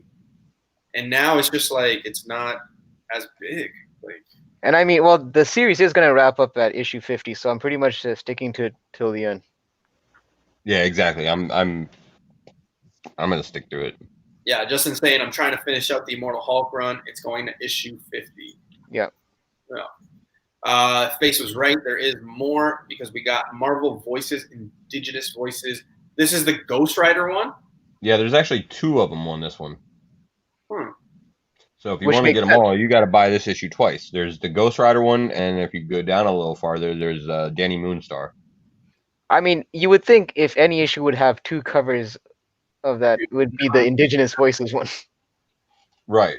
Well, Previews doesn't have it, but Previews does have this one, the Black Widow one. No, they have it. Oh, yeah. They have the Danny Moonstar one. Actually, go back. Back up there. Oh, yeah, you're right. There you go. This one? Yep. Okay, yeah. So you got 1, 2, 3. You got 5 of them coming up. 5. Yeah. Wow. Not bad at all. I will say that Captain America one is probably the best one that comes out this week. Yeah, I'm not feeling the Black Widow one though.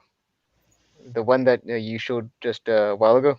Yeah, I'll get back to it as soon as we get back to the bottom there. We got Marvel Voices, Indigenous Voices here. #1, you got Variant. You obviously got that. How do you guys pronounce this? The Verigi? Veregi. Veregi, I think. Yeah. Obviously for that one. So you got 3, 4, 5 covers for it. I'm probably, if I were to pick one up, it's probably going to be that Ghost Rider one. It's pretty dope. Yeah. Don't sleep on this one though, noob. Marvel Voices, the new printing with the Miles Morales on the front. Because especially with him front and center like that, I don't know. It might be something to look out for. Yeah, and I think that's actually the. It looks like it's the original Marvel's Voices issue that they did. Basically, it's just a second print. I'm not sure why they're not actually calling it a second print and they're calling it a new printing, but yeah. And you look in the eye too. It's almost like, I don't know.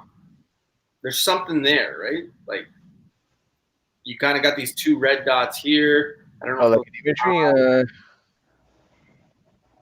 Just look. I don't know. It looks like hard to tell with the thumbnail. Yeah. Yeah. All right. We got Miles Morales, Spider-Man 19 second printing. I can't remember. I think 18 had first appearance. I can't remember. Oh. No. Yeah. It was like Clone Miles, I think, right?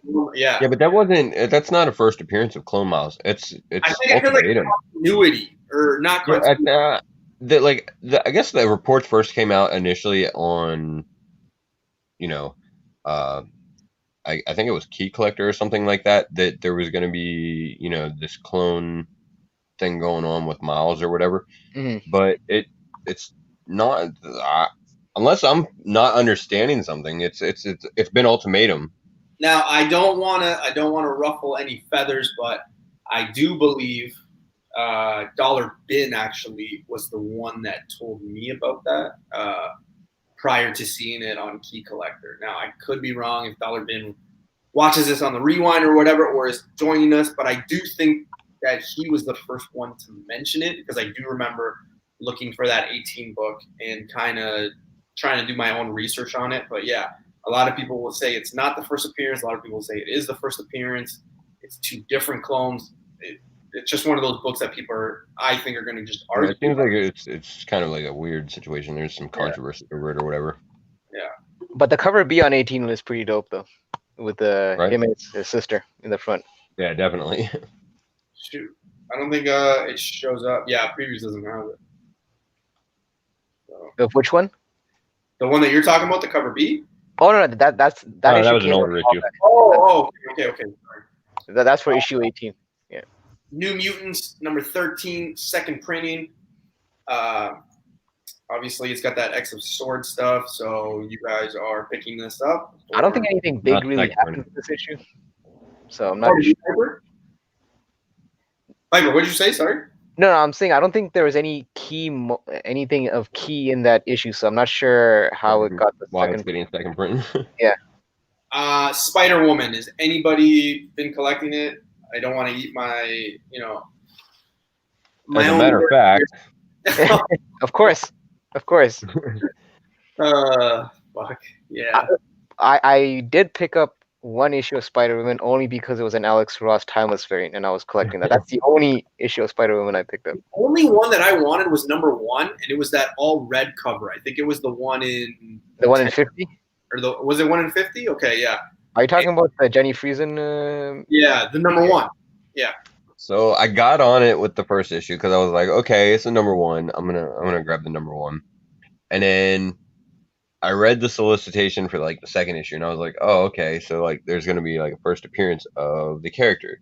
So I was like, all right, let me grab that. I got the second issue, and read it, and then I think like the third issue, I was like, well, shit, now I kind of need to get the storyline, to find out because I want to see what's going on with it. I want to find out where we're at with it. So I grabbed the third issue, read it, and I was just about to like end up getting off of the series and being like, yeah, okay, I'm good on Spider-Woman. Mm-hmm. And then they started the announcements for the Spider-Woman 5 being the Legacy 150 or whatever the hell it was, and they were doing all the specials and everything like that. Yeah. So I was like, well, shit, I might as well pick up 4, because I'm going to end up getting 5. And then I think 7's a King in Black tie-in or some shit. It is. So obviously I'm gonna grab 6. Yeah. Now that I'm, and then I think I'll be done with it after King in Black. Yeah. I keep trying to get away from it. I really do, but it keeps coming back. Right. Yeah, so the first issue was, from what I understand, boring. For me, it was just more so that art. I kind of had that negative space like that Rogue and Wolverine, but it wasn't. So yeah, that's kind of why I wanted it, because I just like those red covers. And I'm just like, I'm so up in the air with it, man. Like, so half the time I want to get rid of it, the other half the time I want to keep reading it. But it did, but Lasso was right. It did have that like negative effect, and those negatives are like super popular, super rare to get. Yeah. No, because there's an Iron Man one, and I don't have it. So this is where I think it's going to get interesting. Obviously, for multiple reasons here. But we got Star Wars number 7, second printing of the book that came out last week. Obviously, there was a few first appearances. I think the argument is going to be made that a lot of people were saying, hey, that's not the book to have. I think it's the Darth Vader book. Yeah, that Star Wars 7 second printing is not the first appearance. So this is the one that a lot of people are going to be, in my opinion, picking up for sure. What book is that? Darth Vader number 6, second printing. Yeah, the cover. Yeah. The cover appearance of that Sith assassin. So, in my opinion, I think from like a collector standpoint, from an investment standpoint, from a resale standpoint, I think if you picked up a few copies of last week's issue and you're able to pick up a few copies of this, I think your best bet is probably to sell one of each and make top dollar that way. But I mean, wait, Face, last week's issue of Darth Vader 7 on cover B, did this character appear with the other bounty hunters? On the cover? Yeah. I don't think so. I know you said I don't remember right offhand without looking. I would have to check. Okay, because I know that they had several characters on the cover B of last week's issue, but I didn't pick that up. I only picked up cover A. Yeah, same. If that character sticks around, it will heat up. Yeah. Yeah, I'm not real convinced on like how long this character is gonna stick around or actually be a thing. I mean, he's fighting fucking Death Vader. Yeah, but it's one of those things that like if you grab it at cover He's got price. death in the name for a reason. Oh wait. Oh. We're not gonna let you live that down. Yeah, Definitely not. Definitely not. When you guys come to my funeral, just have fun. Or at least not anytime soon. I don't know if we want to start using the word death in your funeral. That's kind of like a bit morbid. Maybe at another occasion. Just made that shit real dark. I think a lot of people are probably going to pick this up. I remember last week when we were talking about the number 7 issue, a lot of people were saying, hey, the one that you want to kind of have is the one that comes out next week. Obviously, it's this one. So I think you're going to have that kind of, people saying, no, it's this one's the one to have, that one I want to have. Obviously, the market's going to dictate it. But, when you have a certain situation like this happen, I think the best thing to do is just pick up both books and, kind of roll the dice with it. Yeah, and like I said, if you're already buying it for a cover price, the risk is pretty low. If it heats up, it heats up. If it's not, I mean, you just only lost $5. I mean. Yeah. Right. Exactly. We do have a few Star Wars. So we got Star Wars Bounty Hunters number 7. You have. Yeah, and I like that. I like that. The main cover on that one. Star Wars Bounty Hunter number 7. I thought you were going to say I'm a fan of the action figure variants, and I'm going to pick up this action figure variant anyway because it's the other half of the one from the last issue with those action figure error variants. But the regular main cover is dope. Is there an error on this one, or? Yeah, they've got like that. The character there is actually Zuckuss, and they've got him labeled as Forlom. Oh fuck! And then the citation says Zuckuss and Forlom. Yeah. Okay. Right.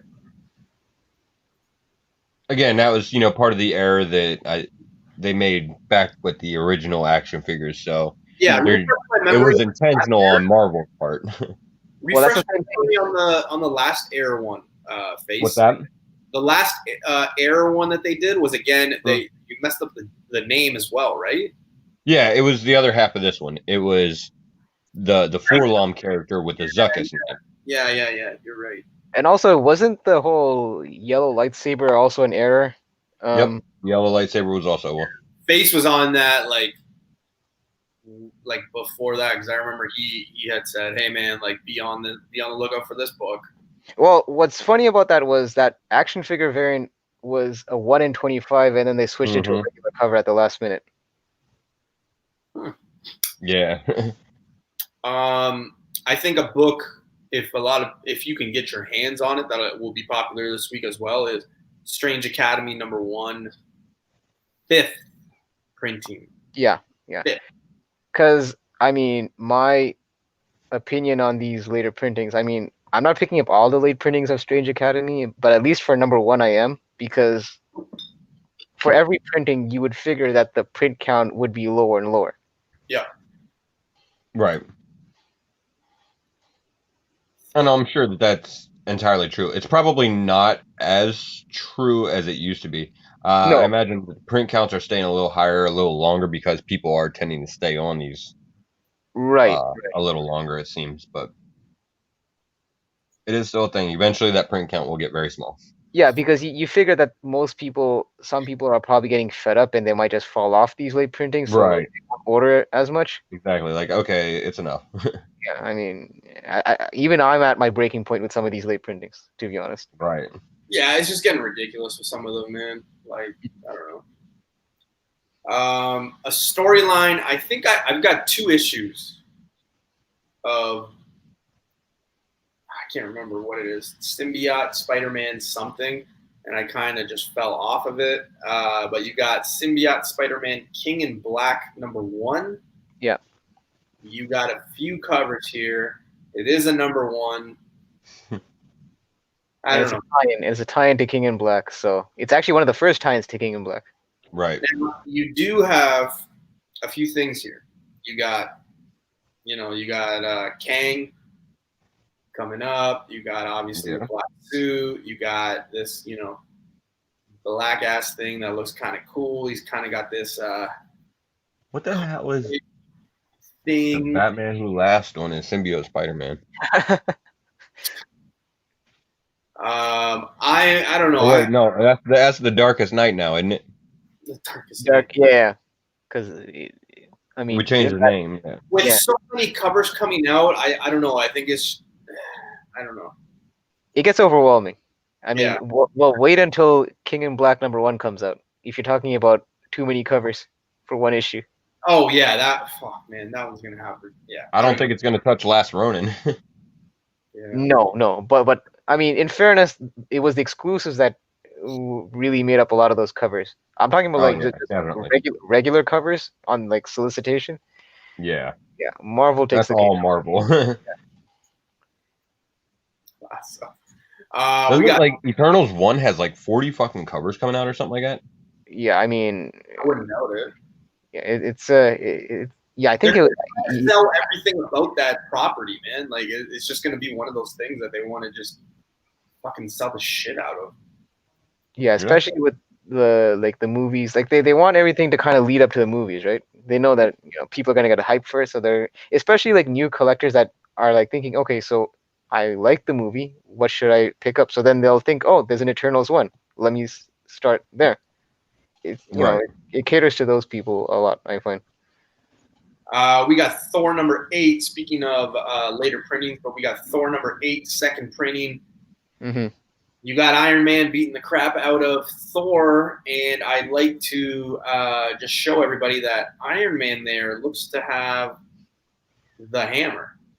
But so did everyone else, so it's not that special. So it's worthy. Just want to let you guys know. But yeah, didn't some fucking rando pick it up in the issue before?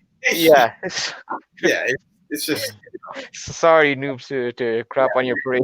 Thanks, guys. I think something that would have been hot super long ago, but it is Venom 30s coming out this week. You also got Venom 27, the 4th print. Yeah. I mean, and I think this is where Codex just goes away. Yeah. You do have in this one, I will say, you do have. When I see this cover, I will say I do like the cover. Will I pick it up? No, because I'm just kind of done with the whole storyline and everything that's happened. But it does have that Venom 4. The one with Null holding the skull or whatever. Is it Hamlet? Yeah, the Hamlet homage. Yeah, it's got that vibe to it, but it's also just a badass cover. I like that half face and shit. Yeah. So I don't know. If this would have came out, months ago, I'd probably be heavy on it. The other two, I'm kind of not really big on. I mean, at this point, I'm picking up Venom more for my PC. I mean, I'm not even touching it in terms of spec, really. I'm just kind of... Yeah, no.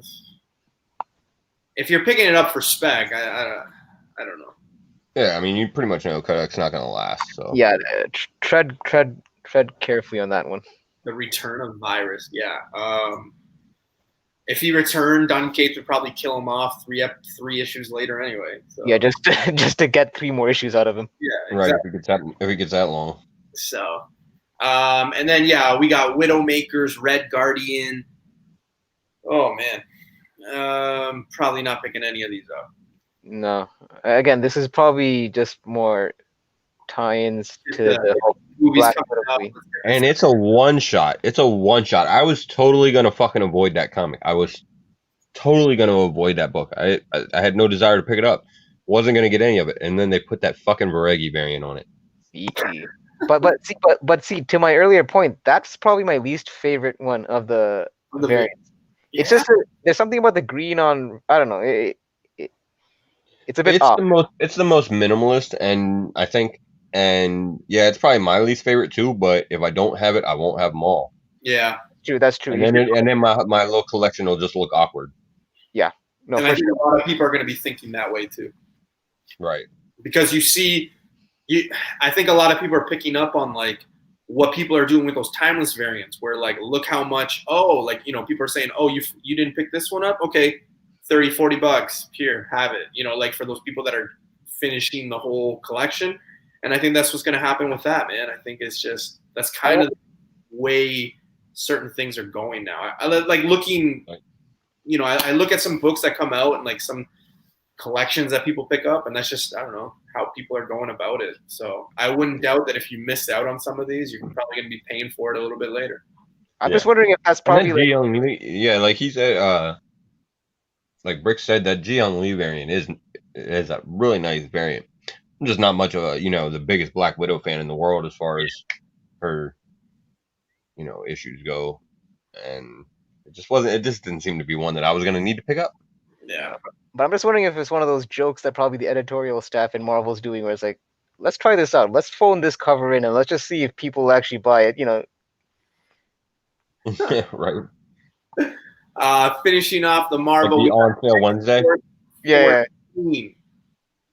I'm not picking it up. Are you Again, guys? I mean, it's an X of Swords, right? Ten of Swords tie-in, so yeah, it's gonna be on my pull. And plus, X Force is probably one of the better X titles that have come out. So, yeah, I'll be picking that up. Well, that's it for previews and Marvel. So now we are going to go into the most important part of the show. It's when Spec talk. FaceTime. Oh, DC. His DC knowledge. No, I wasn't forgetting. I got it all. Hyper was just about to jump off though. He was like, "Fuck DC." Like, whoa. He said, "Hey, we don't need to worry about DC this week. We got nothing going on." That's a testament more on DC's product than on my forgetfulness. Right. It's funny too because DC's actually got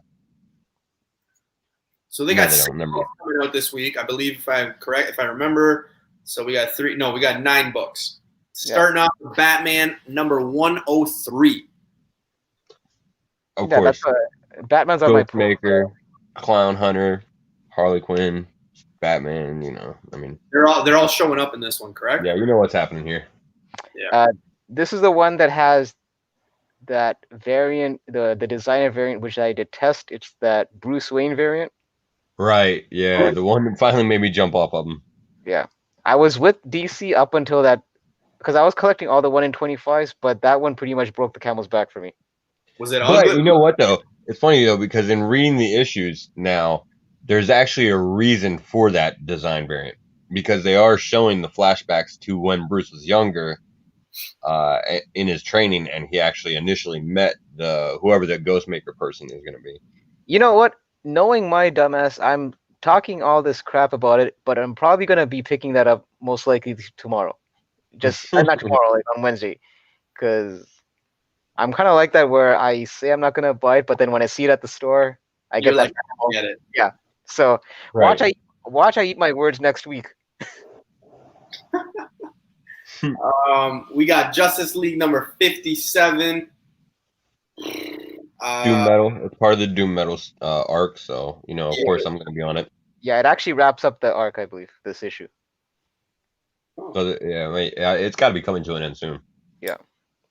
Nightwing 67. It looks like somebody's about to shoot him. 76, dude. Or 76. Wow. What did I say? 77? 67. Oh shit! Wow. You kind of had a bit of a dyslexia thing going on. 76. Yeah. Again, I haven't read Nightwing in ever, so I'm probably not going to start at 76. I mean, I got 75 for Joker War. But exactly. I was collecting Nightwing only for speaking of Dark Knights Death Metal, we got Dark Knights Death Metal number 5. Yeah, definitely picking that up. Yeah, picking that up. Jeez. Did you guys pick up the New Gods one from? I think it was in. Yeah, of course. Of course. Last week or 2 weeks ago? It was, I believe, 2 weeks ago. I think. Yeah. Yeah.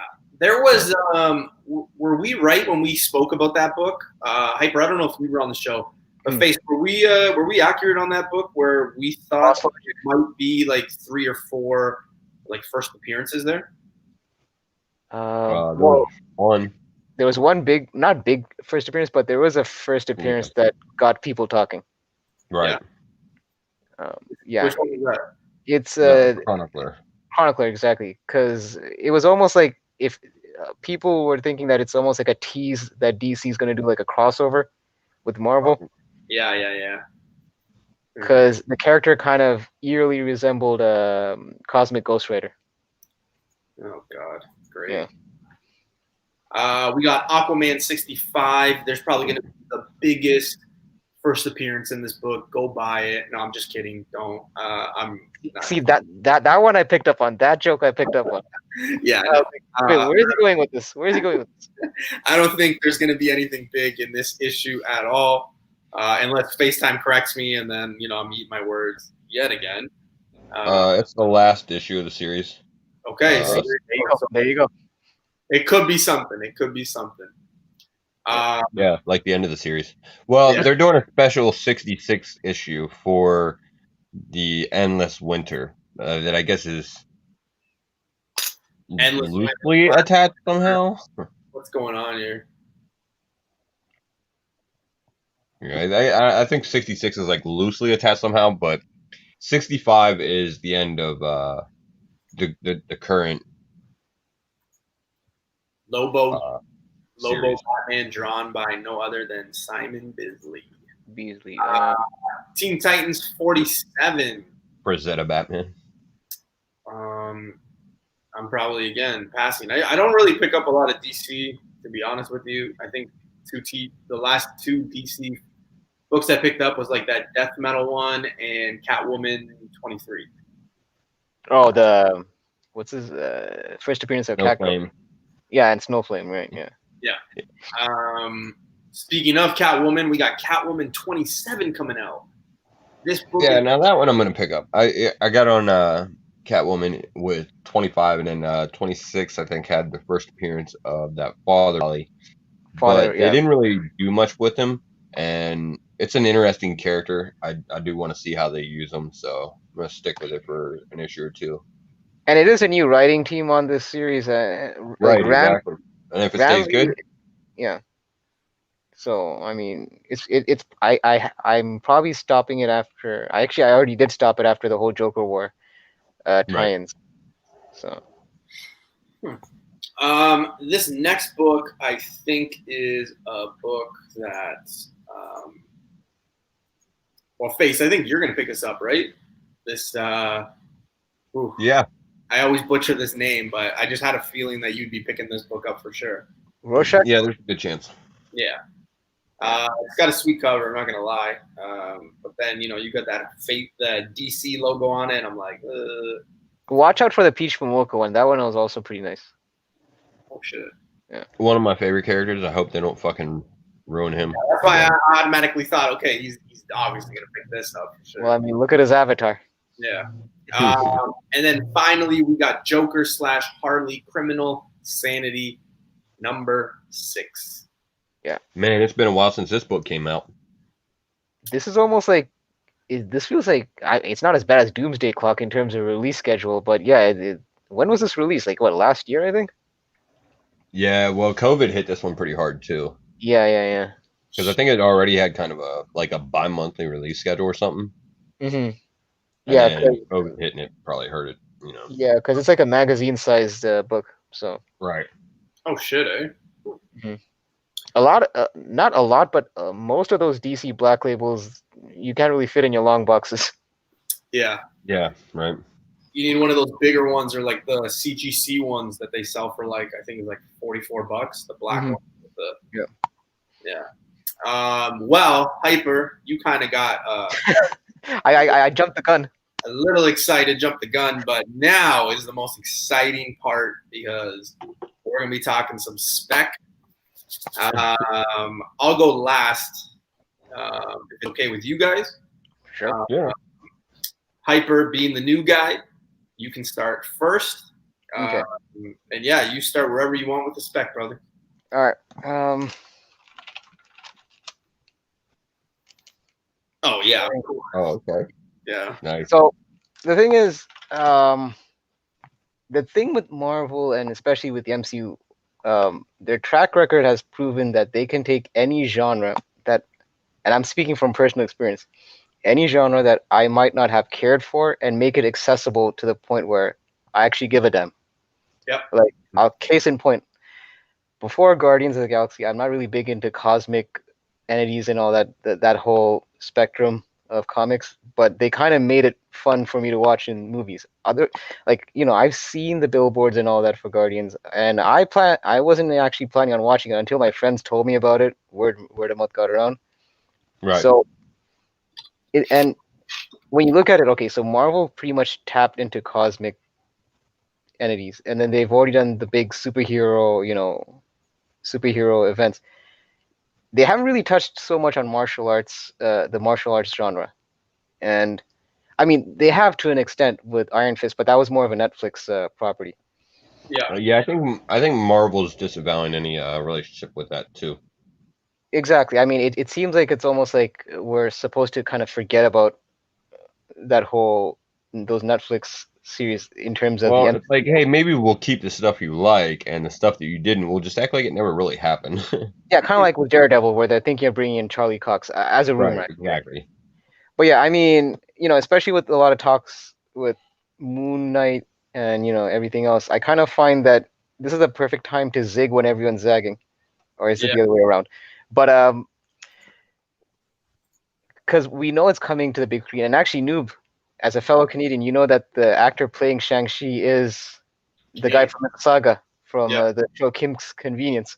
And yeah, and what's her name? Camila Khan as well. She's from Brampton.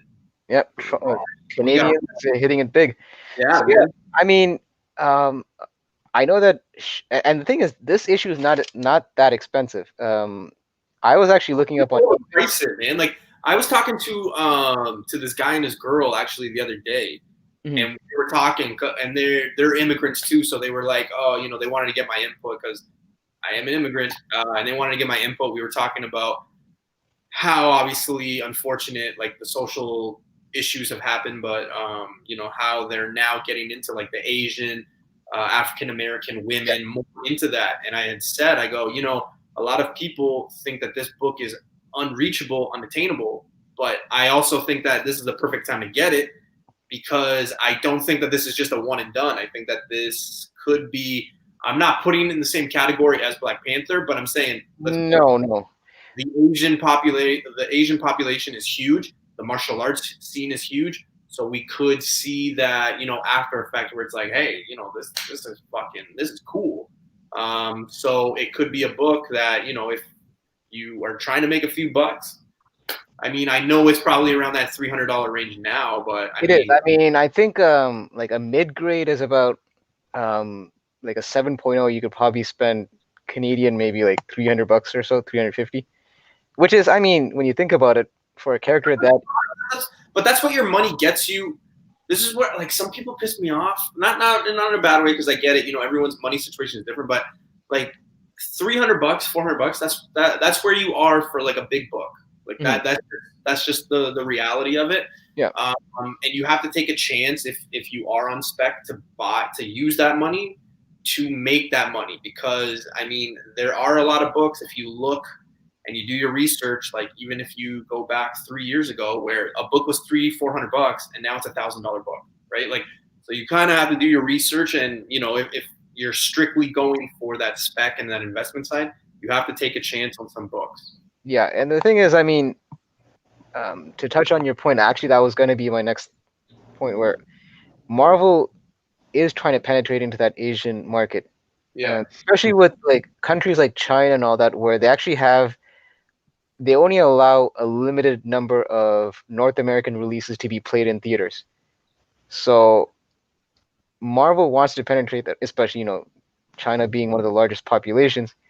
They want to get that segment on board, with these characters, not just Shang-Chi, but all the other characters, from the Agent of Atlas series. I mean, that issue is probably another one that you might want to pick up. I mean, it heated up for a bit and then kind of cooled down. But I would definitely scoop those up, especially because there's multiple first appearances on that War of the Realms, Agents of Atlas #1. Right. I picked that book up for $2, and then me and Keys at the beginning of summer went to a shop in Burlington, and there was like a long box where they had like 10 issues of it, like, and they were in their dollar bin. Like the guy says, he's like, every book in there is $1, and it was that's another book. Again, a lot of people are sleeping on, but if you come across it, definitely pick it up. And definitely, I mean, also, I know like they were releasing those other side characters like Swordmaster and Arrow. I wasn't picking up their solo series, but Swordmaster's first appearance is Agent of Atlas #2, and that issue was probably had a lower printing than issue 1. So that's another issue to be looking out for, 1 and 2. Yeah, to your point, man, like you got to start looking at those characters, and like you said, the Asian population and the mixed martial arts and all that is a big thing. And I personally don't think I'm like you. Like Marvel makes me like these things that I don't think I'm gonna I never cared for before. Yeah. Guardians, I didn't think I was gonna care for. Captain Marvel, I didn't think I was gonna care for. I still don't care for, but I went to go see the movie, so they technically won. But I do think that they could use this as a big platform to go. I mean, they're using more immigrants. They're using, different nationalities and things like that. It's coming. So I think we just lost a viewer from the Netherlands. But the other series that I would also look into is like Totally Awesome Hulk, because there's a few first appearances there also. It's the one with Amadeus Cho as Hulk. Okay. I was thinking the Amazing Spider-Man from 20. That book, I think, is just like. Are you talking about Amazing Fantasy 15, the new version? Yeah. That book. Like that book is just out of reach. I hope, like right now. I mean, unless you're gonna put in your PC and it's a character that you love. I mean, I can't see many people growing up being like, "Hey, that's my character." But I just think it's a bad time to buy it right now, to be honest. But to me, that book astounds me because I don't think I've heard. I mean, Face or New, maybe you could correct me. There hasn't really been any concrete evidence that Amadeus Cho is actually coming onto the MCU at any point. So I was actually surprised how high that book took off and is still taking off. I don't think there's in Face, maybe you can correct me or both of us. I don't think there's concrete evidence that he's coming. I just think it was one of those things that people are like, it's mostly just rumors at this point. I mean, it would make sense that eventually, obviously, he would come along, given the characters that they are looking at bringing in as already. But I don't think that there's been anything definitive set in stone, no production schedule or anything like that. So I know that there's a question here for you. Totally Awesome Hulk, Amadeus Cho as the Hulk, he was the Hulk in Totally Awesome Hulk. He was Brawn in the Champion series. I forgot which issue, but he took the moniker of Brawn in the Champions, the Champion series. But in Totally Awesome Hulk, he was the Hulk, Amadeus Cho. So. Oh, there you go. I think we would see Immortal Hulk before. There would have to be a few moving parts for Immortal Hulk because, I mean, unless they rewrite the whole genesis of Immortal Hulk, because I know, like, because Hawkeye, I mean, I could see that happening because Hawkeye does play into the birth of Immortal Hulk if you follow that story, because it was basically Hawkeye's arrow that basically killed Bruce Banner and then, resurrected him. So it's possible, but correct me if I'm wrong, isn't there also a deal where Marvel can't do a solo Hulk movie as long as Universal owns a portion of the Hulk? Because Hulk is only allowed to basically be on ensemble movies. He can't actually have his own solo movie. They could probably do it. Like, they could probably get away with doing it and doing some kind of a profit sharing deal like they have kind of like with Spider-Man. Yeah.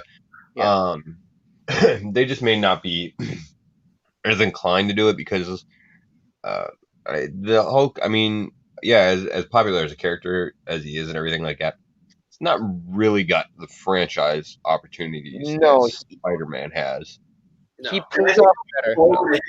I think what they're gonna solely focus with that Hulk character is just smart Hulk. Like just keep him as I say smart, but like Professor Hulk. I think that's just how you're gonna see him. I think he's gonna be more of a mentor in the background kind of guy. I don't see them doing.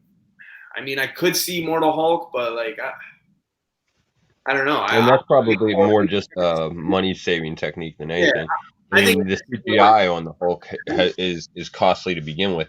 If Yeah. you just keep him as Professor Hulk and make him smart, essentially you paint Mark Ruffalo green.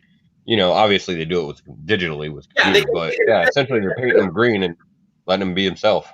Yeah, but they could essentially get rid of the character and just be like, hey, we're just gonna get somebody to do the voice over you. We can just do you GI, and then that's it. But I don't know. I mean, personally, like after watching the other solo Hulk movies, I kind of find that character seems to do better when he's with a supporting cast. There's certain characters that kind of can carry a solo film. I'm not really so sure about Hulk. I mean, I don't know. I think if it was the right script, I mean, obviously. It also doesn't help that what was it, 3 movies and you had 3 different Hulks, or like 3 movies and then you had 2 different Hulks. Like that just really doesn't turn into good success because the familiarity and things like that. You're gonna see a movie called Enter the Hulkverse. Yeah, probably. All right, next book. What do you got for us? Shoot, there's actually one more. Kanto. Kanto is actually the one that you actually skipped on. Yeah. Let me go indie also on this one. Especially having read all the issues so far. I could see this definitely being a property where it could turn into either a kids' TV show or a movie. Especially with the creators having a plan to actually further the Kanto universe. This book has a lot of potential. And I know issue 1 is a bit out of reach for some people on high grade. Because a 9.8, I think you're looking at around $1,000 Canadian. So, yeah. And if I pick between Kanto and maybe possibly getting like, I don't know, Fantastic Four 48. Yeah, I see your point. You definitely would go with Fantastic Four. Yeah, but I mean, Kanto is one of those books that even if, like, let's say you might not find the first print of issue 1, you could still find the other issues. Like in your case, you did find some back issue hunting. Yeah. I would scoop those up because I actually have multiple copies of Kanto in my short box that I'm kind of holding on to. Keys picked that book up for $4. Issue 1. Yeah. Yeah, and the story behind issue 1 is it had a print run of less than 10,000, and a lot of those copies were damaged by the printer.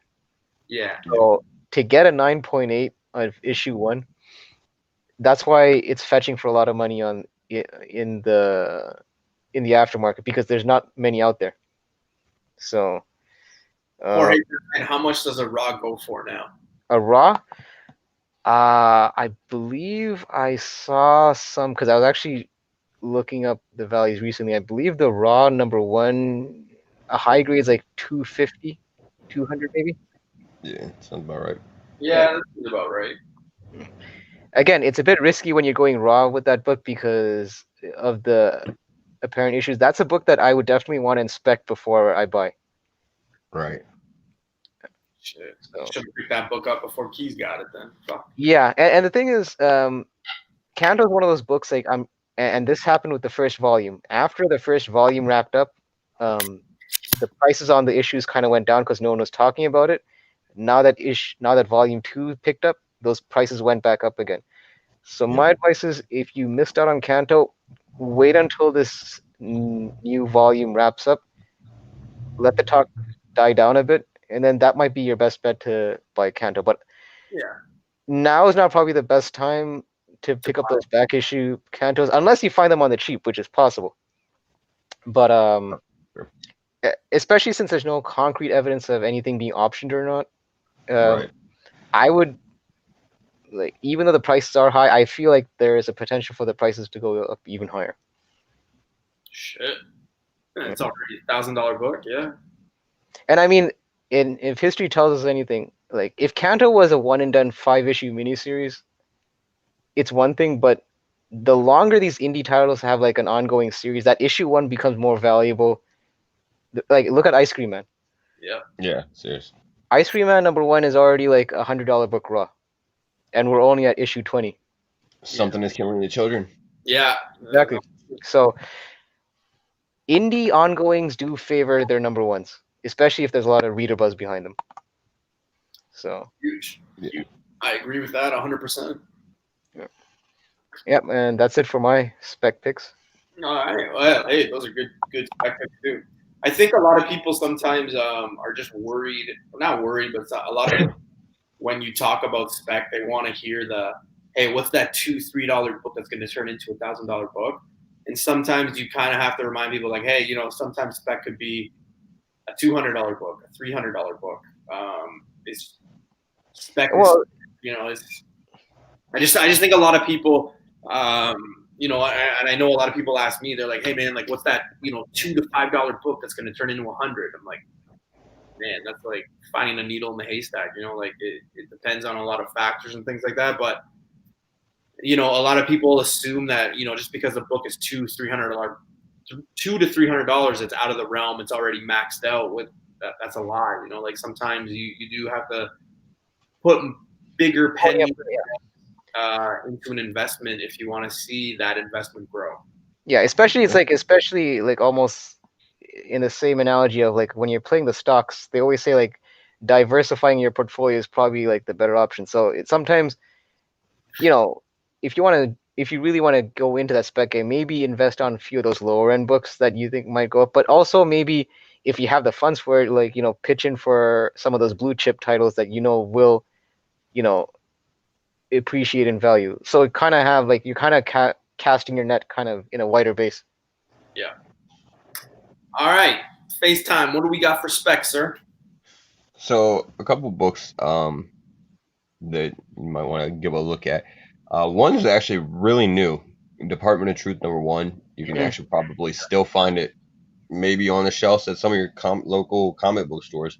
But it's only on like issue #2, and there's already news about it being optioned for a movie, and a lot of big actors already trying to, I guess, get involved with it or whatever. So being as that is a book that you could still potentially get for just a couple bucks. Yeah, there is quite a few of them out there. There was a pretty decent production run on that, especially with all the different variants that they had for it and everything. So you can find some of them for pretty good prices. Yeah.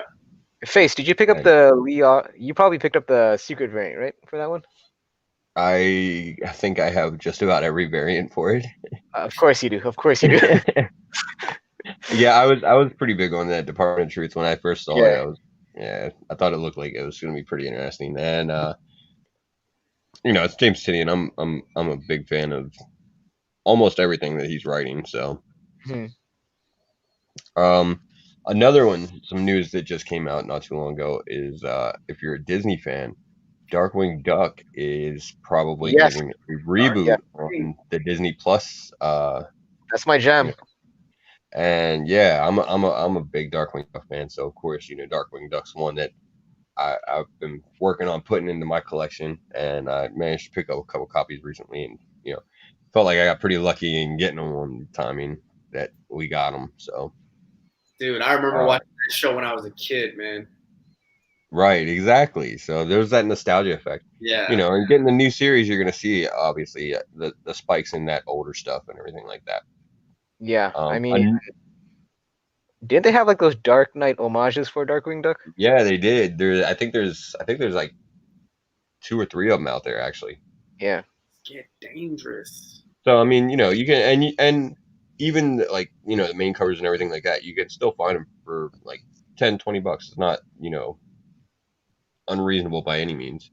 Yeah, the thing is, I actually picked up the free comic book day issue, which is a reprint of issue 1, and I didn't realize that was actually selling for $20 or so online, and I picked that up for like $2.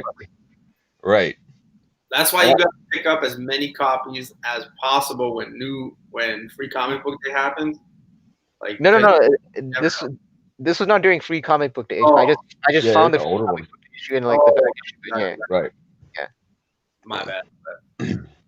Yeah. Another one, and I'll give a shout out to Mr. Key Issues, because he actually put this in my memory the other day on a book that he picked up. It's actually 2 books put together: Spawn #9 and Age of Ultron #10.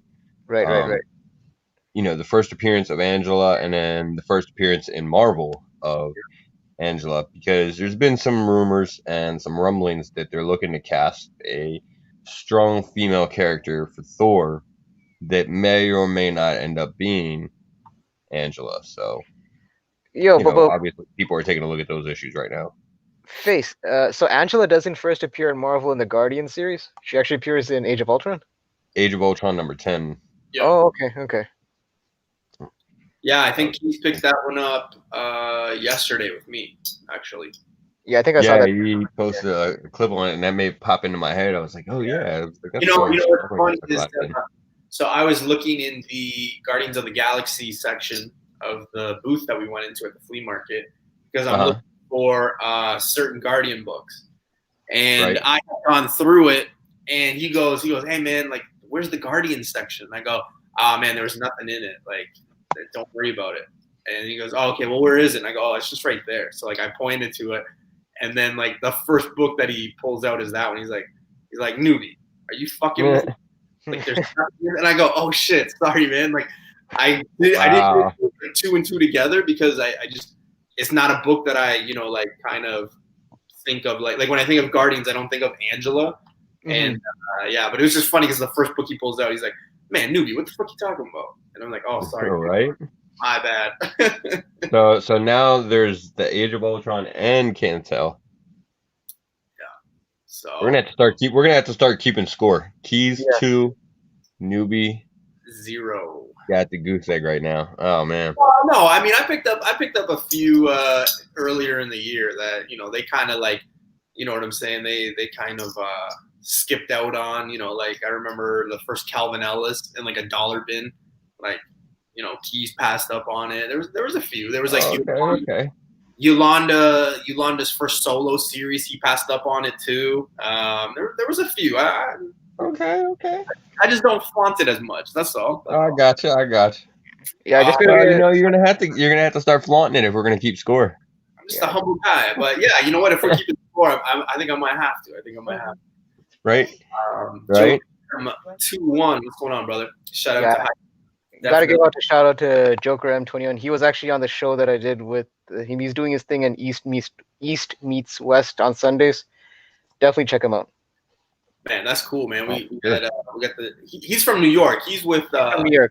Thorough and all those guys, man. So yeah, exactly. I watch Thorough from time to time, but as you guys might have known, I've been busy. So right. So Face, what else you got for us, or was that it? Last thing that I got is actually a book that's going to be coming up that we were talking about a little bit before the show, and I was talking to Hyper about it a couple days ago. A character. Right. Hyper, he actually. Sorry to interrupt. I had mentioned this character, and he goes, "Dude, go talk to Hyper about this. Go talk to Hyper." Which character? Well, let's hear it. So one that we were just talking about the other day, character that's coming out in DC's Future State event, the Yara Flor Wonder Woman character. Yeah. You briefly touched on it. We didn't really go too much in depth. Yeah, we started talking about her. This was a couple days ago. We started talking about her, and we were having the conversation, and I had mentioned that you got to look at like what characters have the possibility of crossing over into the main universe, and made mention of Spider-Man 2099, Miles Morales, Spider-Gwen, and everything like that. And I was talking about how Future State seems like it's going to be just kind of one of those events where it's not really like, I'm probably not going to grab every issue of everything for it. It's just not that type of event for me.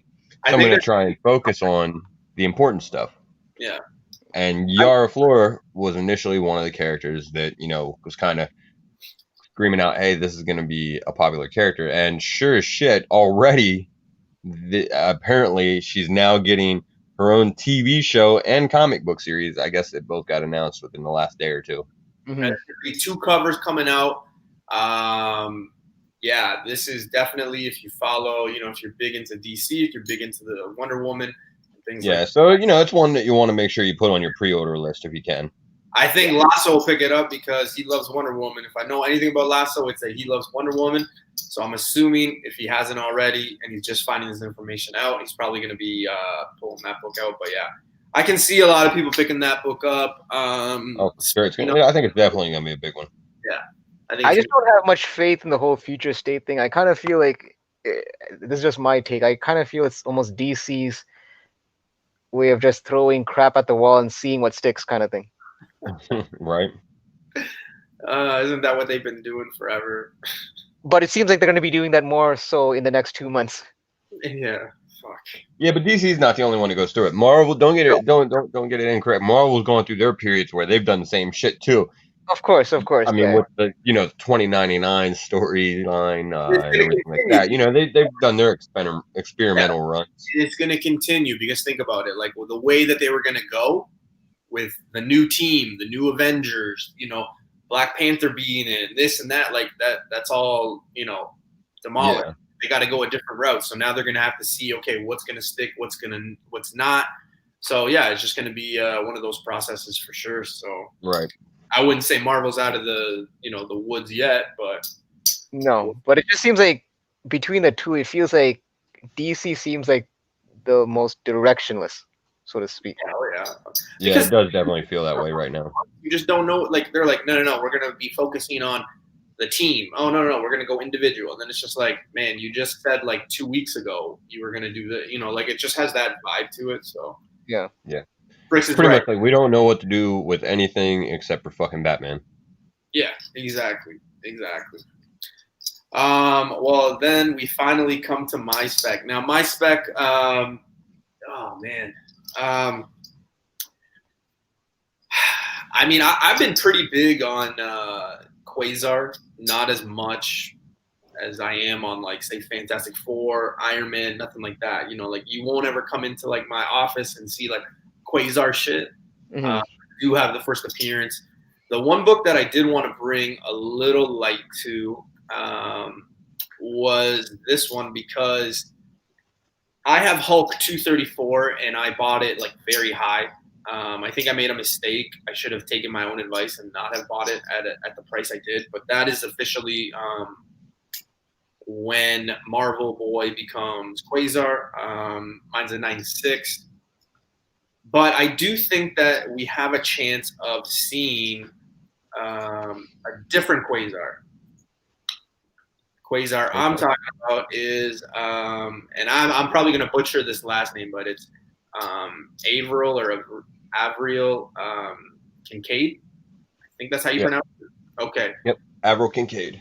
Yeah. So, I mean, again, you have the first appearance of the character. So you guys have heard me talk about this. Like, for example, the first one that comes to mind is like the Pat Mulligan one and Toxin.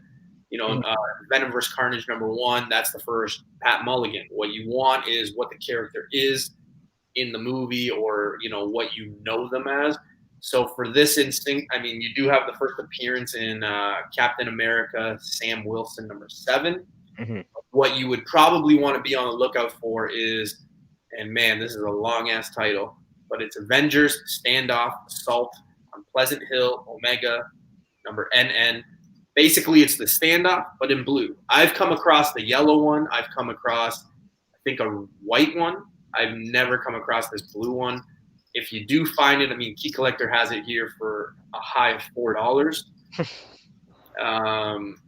Damn.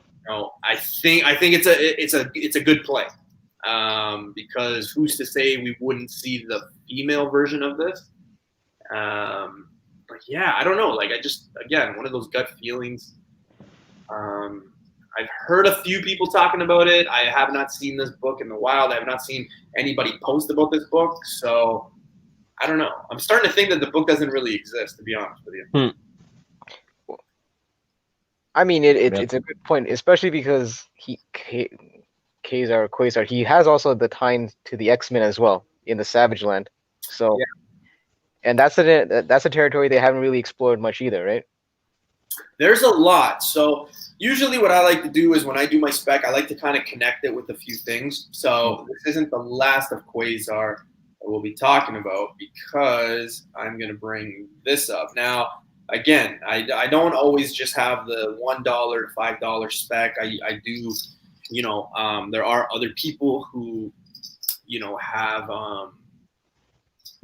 different prices and things like that. I don't think these books are out of the realm for anybody. However, I do want to bring light to two books, and I want to give a shout out. And Hyper, you might know him, but Team 9.8 CGC Jerry, he's a fellow Canadian. Yeah, I've seen his YouTube channel. He has, yeah. So he's a fellow Canadian. He is Team 9.8. If you don't know, he only collects 9.8s. 9.8s, yeah.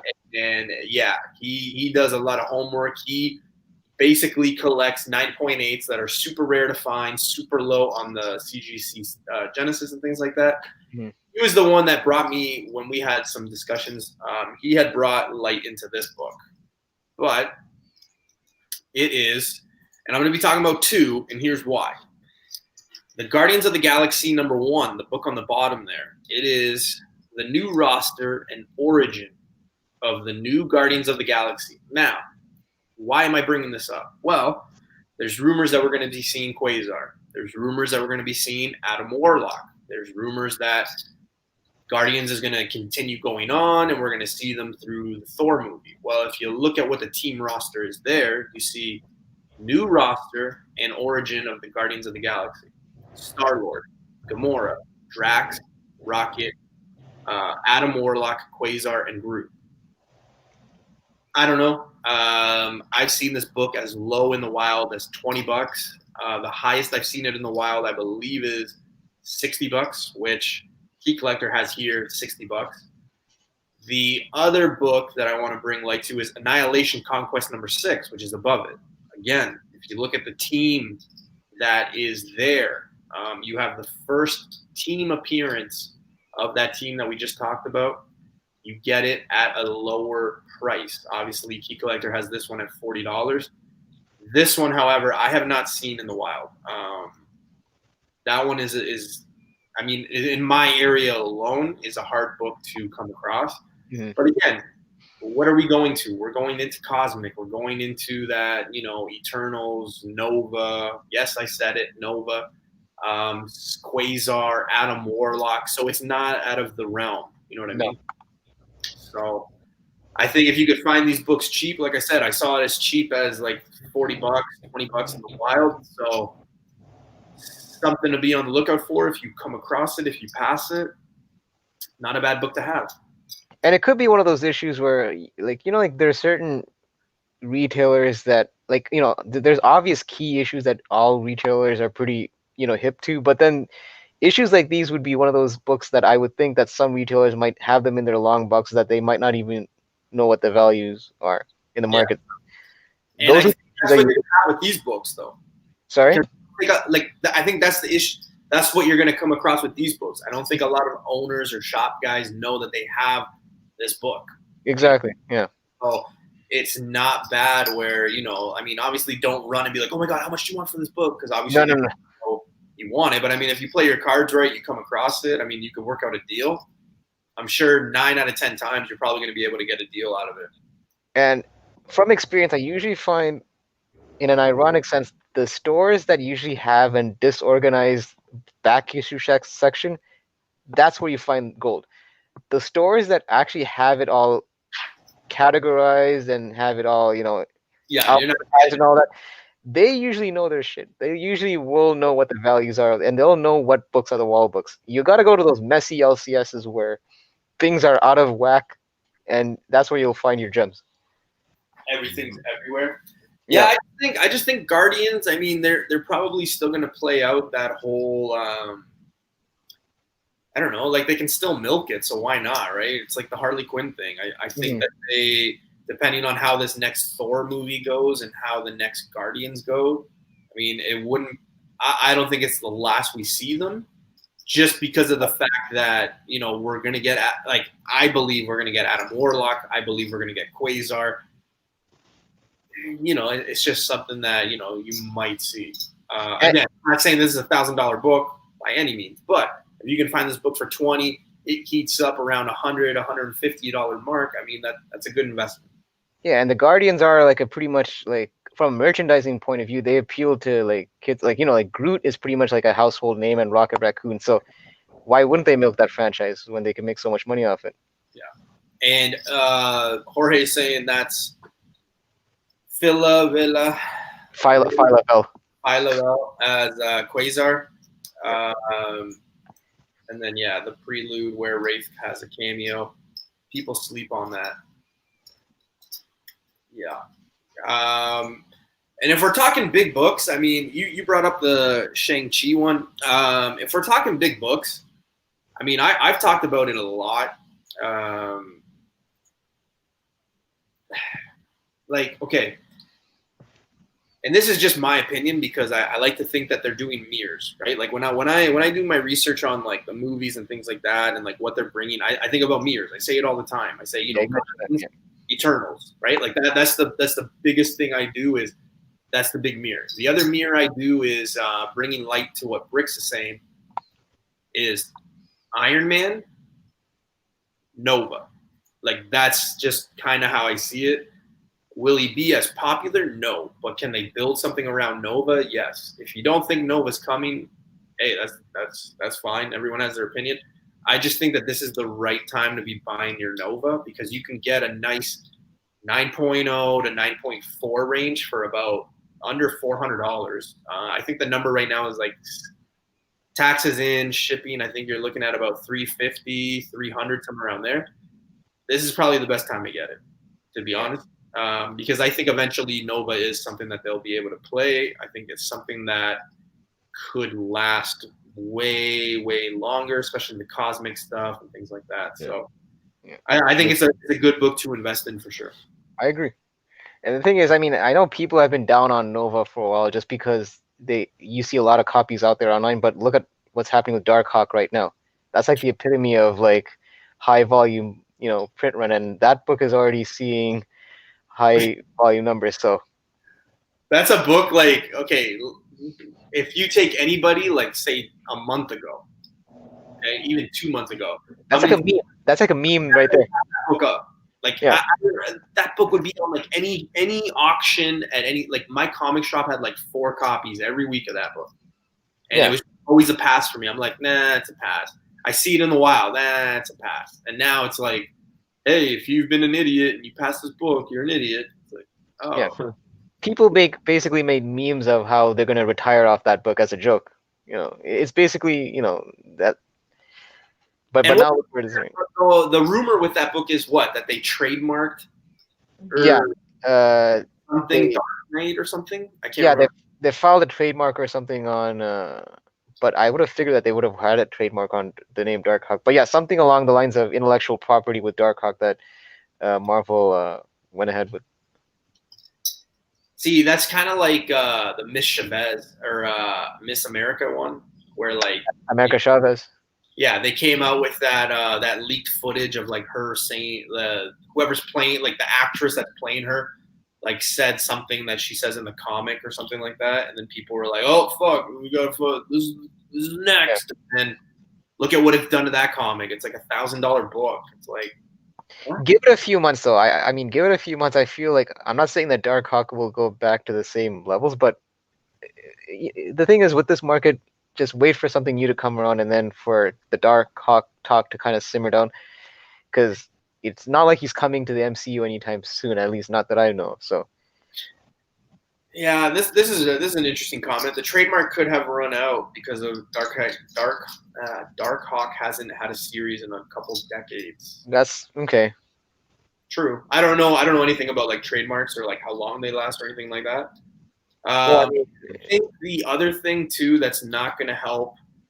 I think what's going to drive books up, is the fact that we're getting into this nasty second wave of COVID. So a lot of things are getting shut down. A lot of things are, closing. A lot of people are going back to like unemployment. what does that mean? Well, if we go back to how things were March, April, May, a lot of people were sitting at home. The prices of books just skyrocketed because people were just spending their money. And I think that's kind of where we're going next, right? So like at the same time we're saying, hey, this book is a little low, we're also kind of getting into that territory where people are going to get back into like, hey, I'm at home, comic book shops are closed, I can't get any books, what am I doing? And then that just drives up the price on a lot of these books. So Yeah. you know, And I mean, don't forget, convention season also isn't coming back anytime soon. So those people that would have spent those disposable income on those, buying tickets to the cons and those books, those are the money. That's where the money is going to be going to, like those online sales. So yeah. So yeah. It's fucking crazy, man. Like I miss the cons. I like. It's just funny how like you take them for granted, right? Like it's like I'll just go next year. I'll just go to the one like an hour away from me or whatever. It's like Fan Expo, I think was the last one. Yeah, you don't think about it until they're not there. No, exactly. But I do want to put light in the situation that we might get into that same issue with if that second the second wave is here already. But if things get worse, I mean, we're looking at again like comic shops closing. Books not being delivered, and then what happens, right? Like, I mean, do you actually foresee another diamond halt like they did in the first? Because that. Let's hope not. Sorry. Let's hope not. Yeah, I hope not. But I mean, I don't know, man. Like this virus is like, I just look at the people and not to be like very insensitive of the situation because I hope people are taking it serious. Like the virus happened in March and people are like, oh, it'll be gone in 2 months. Well, I mean, we're hitting December and it's still here. But I mean, people, they need to take it serious and they need to remember how things were early on, man. Like I feel like we're going backwards, especially where I am anyway. I think people are going backwards in like how we're taking advantage, like not taking advantage of how we should be. Taking care of one another and like ourselves. But yeah, I don't know. I think people forget that, the shop's closed, there weren't any comic books coming out and, what we're going to do. Yeah. Right. Cause I don't want to have another one of those situations with virus come out. Right. Like, I learned my lesson on that one. Yeah. So, I don't want to be shut down for like 2 months and then books start, get delivered again. And then there's one of those like first appearance, whatever. And then it's like, oh, fuck. No. But, one property that did kind of benefit from that was Strange Academy. Because that first issue, I think, was released just before the whole COVID lockdown. So it kind of flew under the radar. And then only when it started getting a bit of light, then that issue started popping. Man, that book is just blown up. Even like even issue number 2. Issue 2. Yeah. Because I think there's more first appearances in that book as well, right? No, there's actually no first appearances in issue 2. Shit. I don't think there is I think most of the first appearances pretty much were all in issue Number 1. Yeah. Yeah. That's a series that I think is going to do pretty well. Probably have something to do TV series-ish. Well, that's what people are banking on, right? Yeah. That they feel like I think it's going to happen. Yeah, it's like tailor-made for Disney Plus. That's what they're thinking. I just hope they don't mess everything up with like all these shows. Like we need movies. We need trilogies and sequels and. Well, the thing is, Disney Plus is kind of starving for original content, I feel, at this point, because when that network came out, like, we were all on it with the whole Mandalorian and all that, but now it doesn't seem like there's much hype on Disney Plus, so I feel like they need to start putting in some content, and not just throwback stuff from the vault. My girl got that for me, and got what? Like hyped Disney Plus, and I was hyped. Okay. It was at the time where there was the rumor, like, me, Keys, and Mr. Freeze.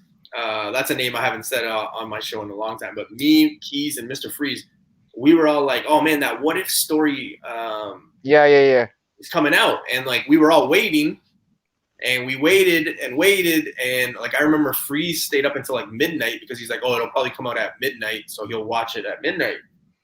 Never came out, and like that's Right. the reasons I got Disney Plus was because that was coming out and it never came out. And now, But is that a case that it's not ever coming out, or it's just gonna come out later?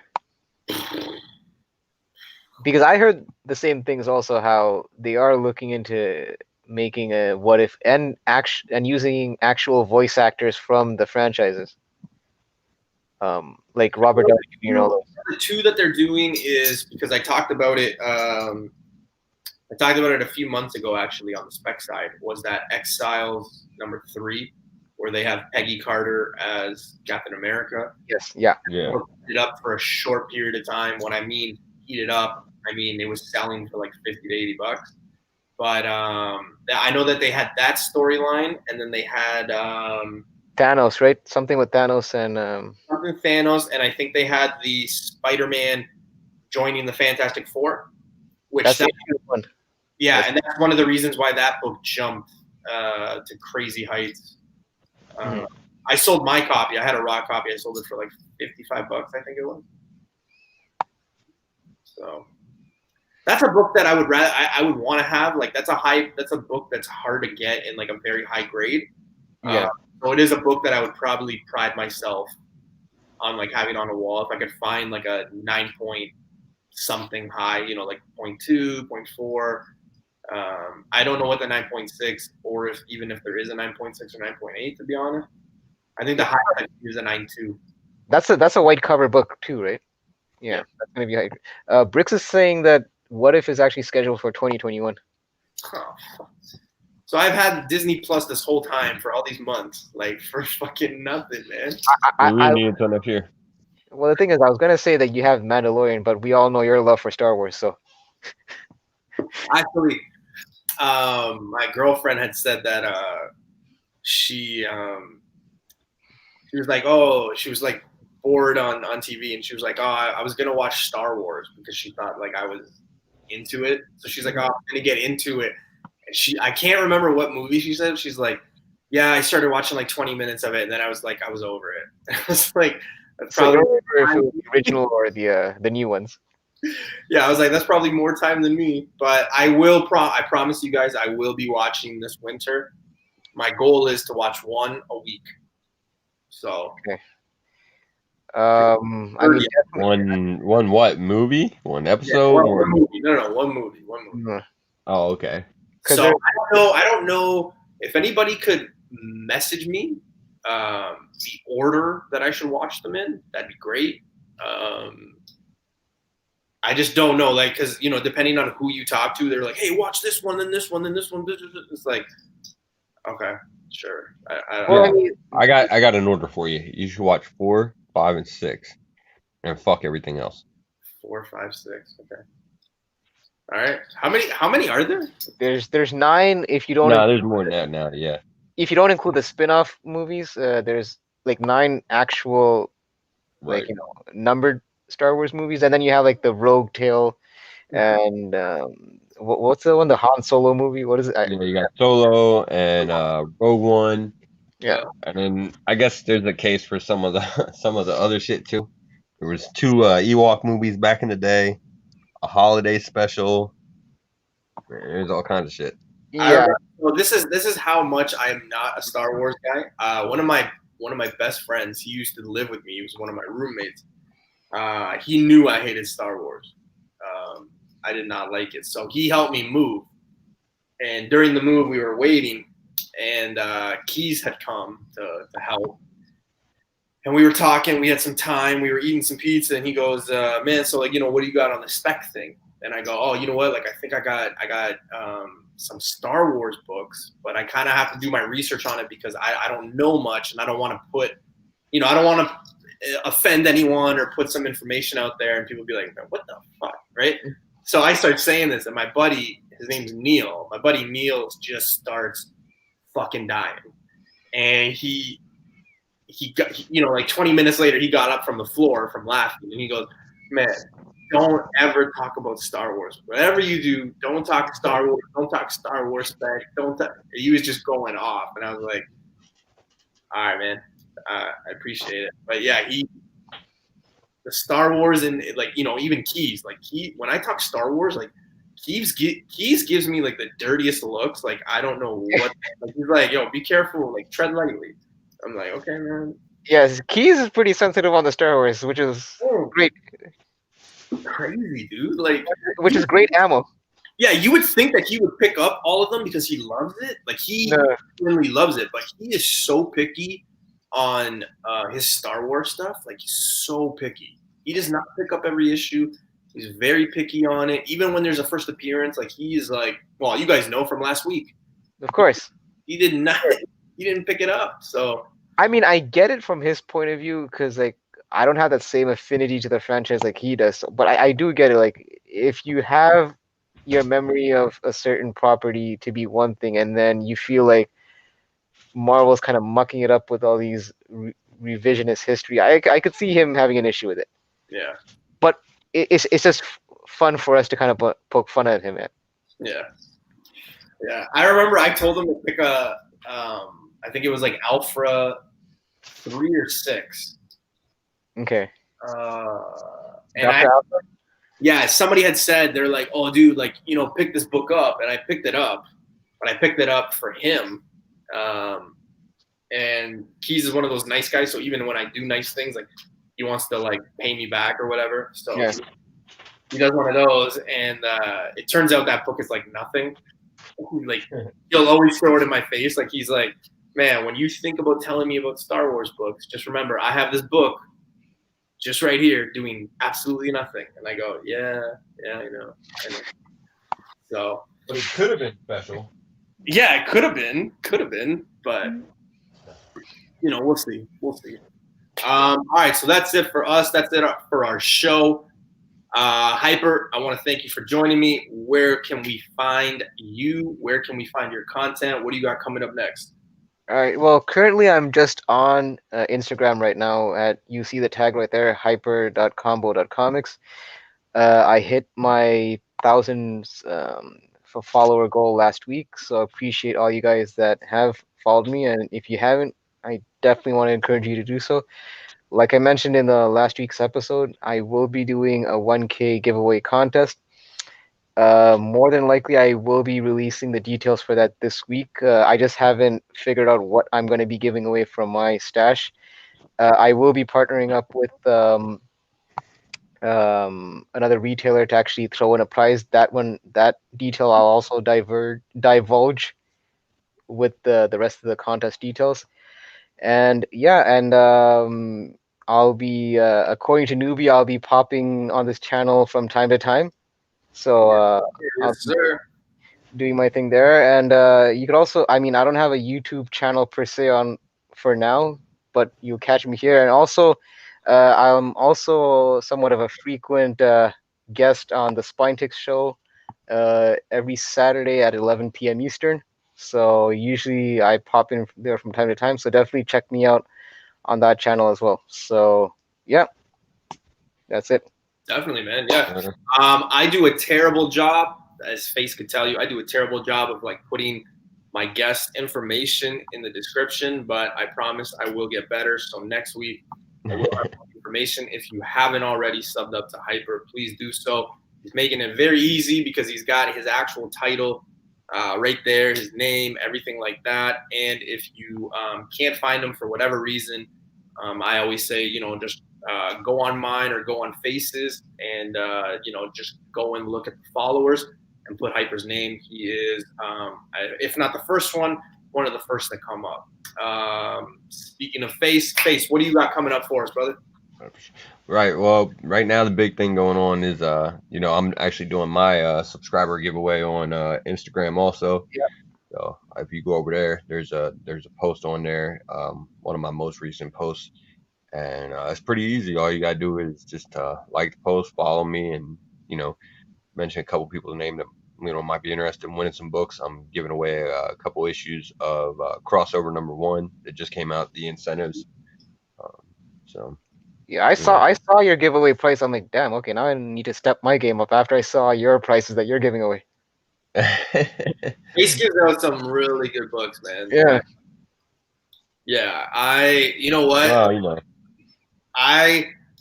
If Face ever had like a garage sale or like a fire sale, like I would love to be there and just checking out what he's got over the years because man, he collects like, whew, yeah. I He wouldn't mind seeing the collection, man. he showed me his FOC list once, and I'm like, what haven't you bought? Oh, dude, he sent me the receipt, and it was like $400, and I'm like, So what? anyway. Our boy Ultra. Ooh, sorry, I'm not chatting, but I'm Ultra, what's going on? Ultra man. I appreciate that so much, brother. Yeah. So yeah, we're coming near the end. So yeah, you guys can find them there. We are going to be starting up that comic talk again. I'm gonna be bringing in some other guests, some other opinions. We're gonna get back into those fun conversations that we do. Definitely. Be on the lookout because we might be able to do one tomorrow. A lot of things have to connect, but if not, for sure, next week. As always, we're going to be doing the new comic book and Spec talk. And yeah, you'll be seeing a few new faces. Obviously, you're going to be seeing Face, Hyper, Keys along the way. Obviously, the holidays are coming up, and unfortunately, that virus is still around. So more people are going to be around and able to do stuff. So yeah, so not to get all weird and emotional, but people, please stay safe, wash your damn hands, stay 6 feet away from each other. All right, do your thing, do your part, and yeah, guys, I appreciate both of you guys for joining me, and I appreciate everybody in the chat as always. Thank you, and we'll see you next week, if not tomorrow. All right. All right. Later, guys. Peace.